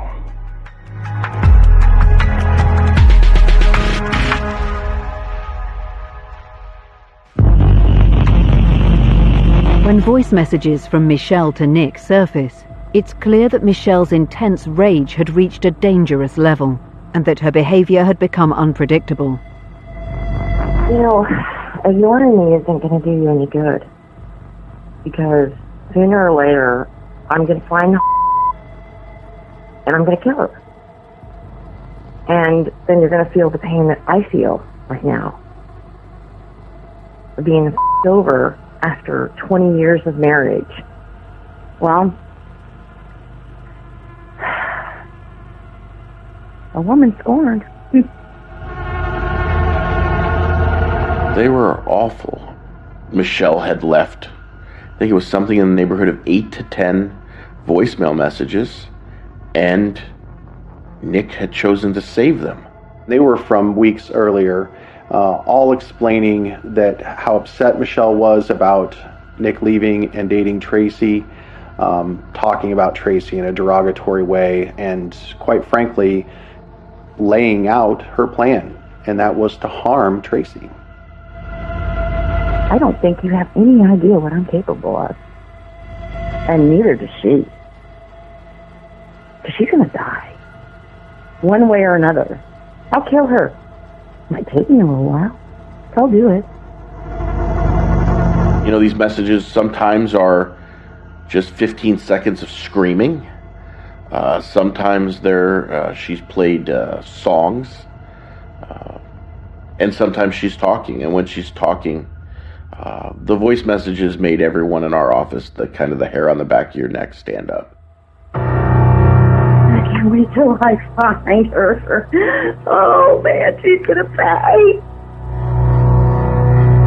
It's not just the words, it's the tone, the hate, the anger is palpable, and it's chilling. The motivation was clear, and that was that she definitely wanted to harm Tracy and, do serious harm to her. She messed with the wrong mama. Police have their killer. Now they need to piece together the events that led to the jealousy-motivated murder of Tracy Mondabaugh.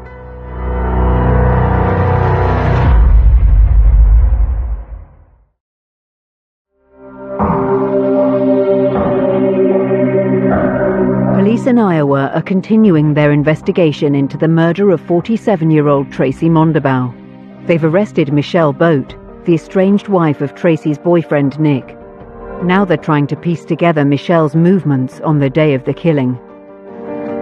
She maintained she had left to go get dinner, and then when she got to the drive-thru at the Culver's, the line was too long, so she drove back home. The problem was she was missing about an hour from her timeline. Her story just didn't make sense. I believe that Michelle Boat had decided she was going to kill Tracy.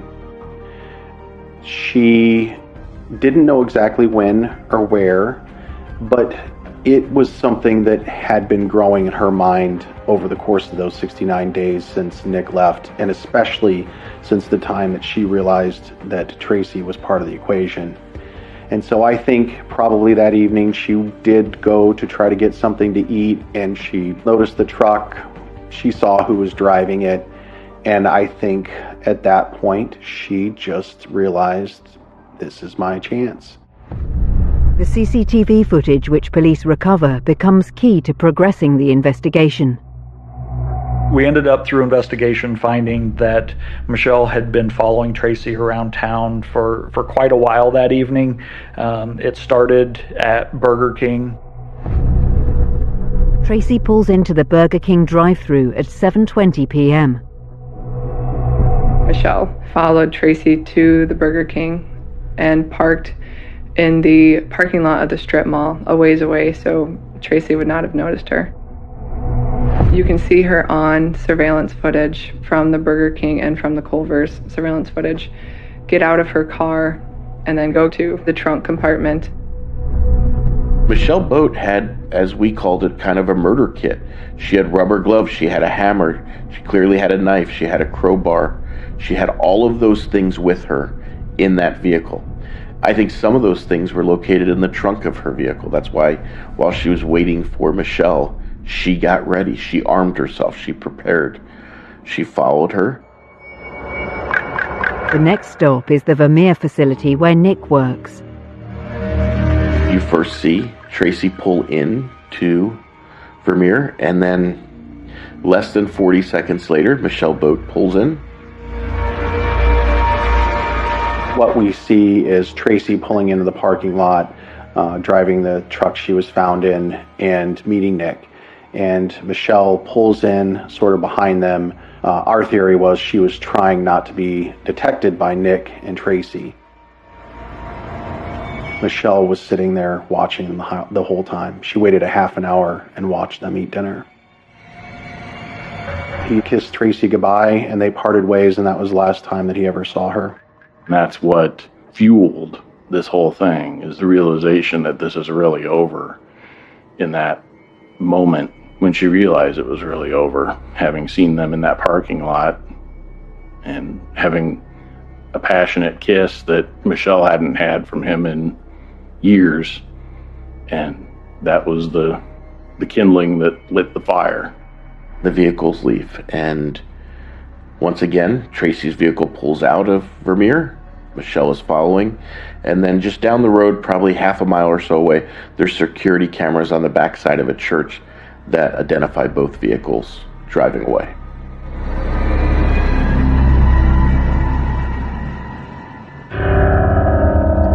Tragically, police believe that the final stop is murder.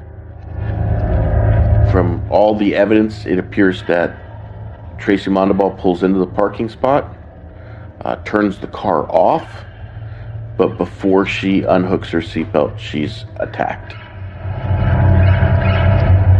At that point, we believe that Michelle Boat, clearly wearing gloves and armed with a knife, attacks, and at that point, that's when the eyewitness, and what I call kind of the sound witness, hears what's going on. Tracy was found still wearing her seatbelt, and that to me was one of the most critical pieces of evidence because it was very telling about what had happened. Knowing that Michelle Boat was still in her seatbelt told me something I think that was critical, and that was that this was all one altercation, that there was no break in the fight, that likely when Michelle Boat approached Tracy, that she had a knife with her, that she didn't leave to go get the knife or leave to put rubber gloves on, that she approached with the knife, and I think that really said a lot about her intent, what she meant to do when she got there. DNA evidence allows investigators to connect all the dots. We were able to use DNA to tie the two separate areas of town together through the DNA from the crime scene to Michelle Boat's residence and back. That's what linked her to the scene. There weren't any eyewitnesses that could tell who she was, so yes, the DNA was very important to that aspect. Michelle Boat's vehicle had a piece of jewelry with magnets on it. It was like a choker, and that had black hair that came back as Tracy Mondabaugh's DNA on that hair. There were blood splatters all over the side of the Cadillac and in multiple different areas around the car that all came back as Tracy Mondabaugh's DNA. The rubber glove was found wrapped up in a towel in the toilet tank. It did have Tracy's blood DNA on it, and it did match up with the rubber glove tip that was found at the crime scene, which also had Tracy's DNA on it. Tracy Mondabaugh fought like hell. She had inside her hands Michelle Boat's hair. So her ability to, even in death, be certain that she was going to bring her killer to justice, she fought back, and she fought back in a way that allowed us to use what she found to advance our case. As police prepare their prosecution for trial, they believe they have a very good case. Once we saw that she followed Tracy, that and the nature of the attack, the fact that we had a knife used, it was close combat, for lack of a better term, and multiple stabs, because we knew that there was the injury that killed her and the injury to her hand, that in my mind this was murder in the first degree. This was premeditated homicide with malice aforethought. Every one of the things that she did was a free will choice that she made on her own, to the point that she plunged a knife into Tracy's heart. I'm gonna kill her. The that you're sleeping with, she messed with the wrong mama. All of the evidence that existed in this case, and you didn't have to believe all of it. You could just believe any one of it, and you would find Michelle Boat guilty. This physical evidence, it eliminates the plausibility of being able to argue that your client wasn't there or that this wasn't them. That was when we knew we had to pursue a manslaughter defense or a lesser included defense. Given the relationship between the parties involved, the trial was always going to be an emotional one. She kept it together fairly well. And I'm not going to say she was persuasive, but she was at times sympathetic. I mean, you're married to a person for 20 plus years and they all of a sudden tell you, somewhat out of the blue, blindsiding you, that they want out of this relationship. And while you still are dealing with the emotions of maybe I can win that person back, you realize they've already moved on to someone else. I think for Michelle, it was just too much, too quick, and she wasn't going to tolerate it. I think at that point she was still playing a part. When we were testifying, there was not a whole lot of emotion. When she testified or Nick testified, there was a lot of emotion on her part, or what appeared to be emotion. I think that Michelle did the best she could to try to manipulate the facts into what would help her, but given what I knew about what the evidence was and what she said, they didn't coincide with each other. The jury reaches a guilty verdict within 45 minutes. I felt relieved more than anything else, because I think the truth is that Michelle Boat killed Tracy Mondabaugh, and she had planned it and she meant to do it. And just to finally have the jury say that's what we think happened too, it was a good feeling. Having a first-degree murder verdict is always a great form of justice. However, it still took a loss of life to get that verdict. Sentencing was about 8 weeks later, give or take, and honestly, I think it probably took less than 15 minutes, which was amazing. And Michelle Boat is now going to spend the rest of her natural-born life in prison.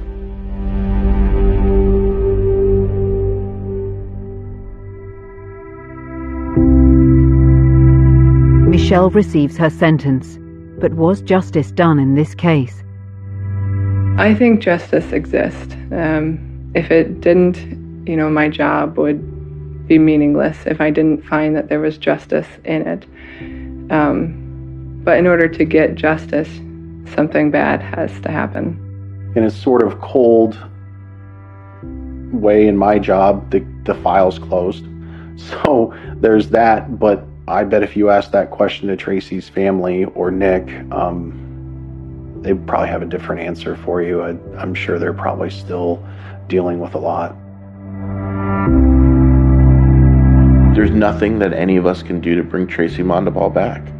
That's what would be justice, is be able to snap your fingers and all of a sudden bring a person back to life.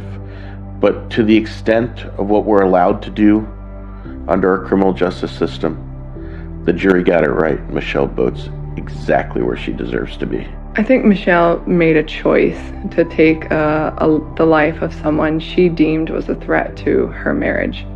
She did not show any remorse. I don't know if I would say cold-blooded killer, but I don't think that she feels bad about what she did. It's just a reminder to me that people who are seemingly normal, seemingly, good people, can be capable of really bad things. It's so hard not to just think, what if? What if Michelle just would have taken a second to breathe and turn her car around that day that Tracy'd still be alive? It's sad to see how all of the circumstances came together for Tracy to lose her life. The murder of Tracy is a case with jealousy at its heart, solved by a dedicated team. I would describe this case as good old-fashioned police work. The way that Pella PD was so quick to find Michelle and to take control of that situation. It just shows that even in a town like Pella, very small compared to a lot of towns and cities, and we don't deal with this very often, but when we do have something like this happen, we're still able to step up and take care of the job. You don't ever forget the murder cases. You don't forget the big ones. And I think that's absolutely true. I'm going to remember Tracy Mondabaugh for the rest of my life.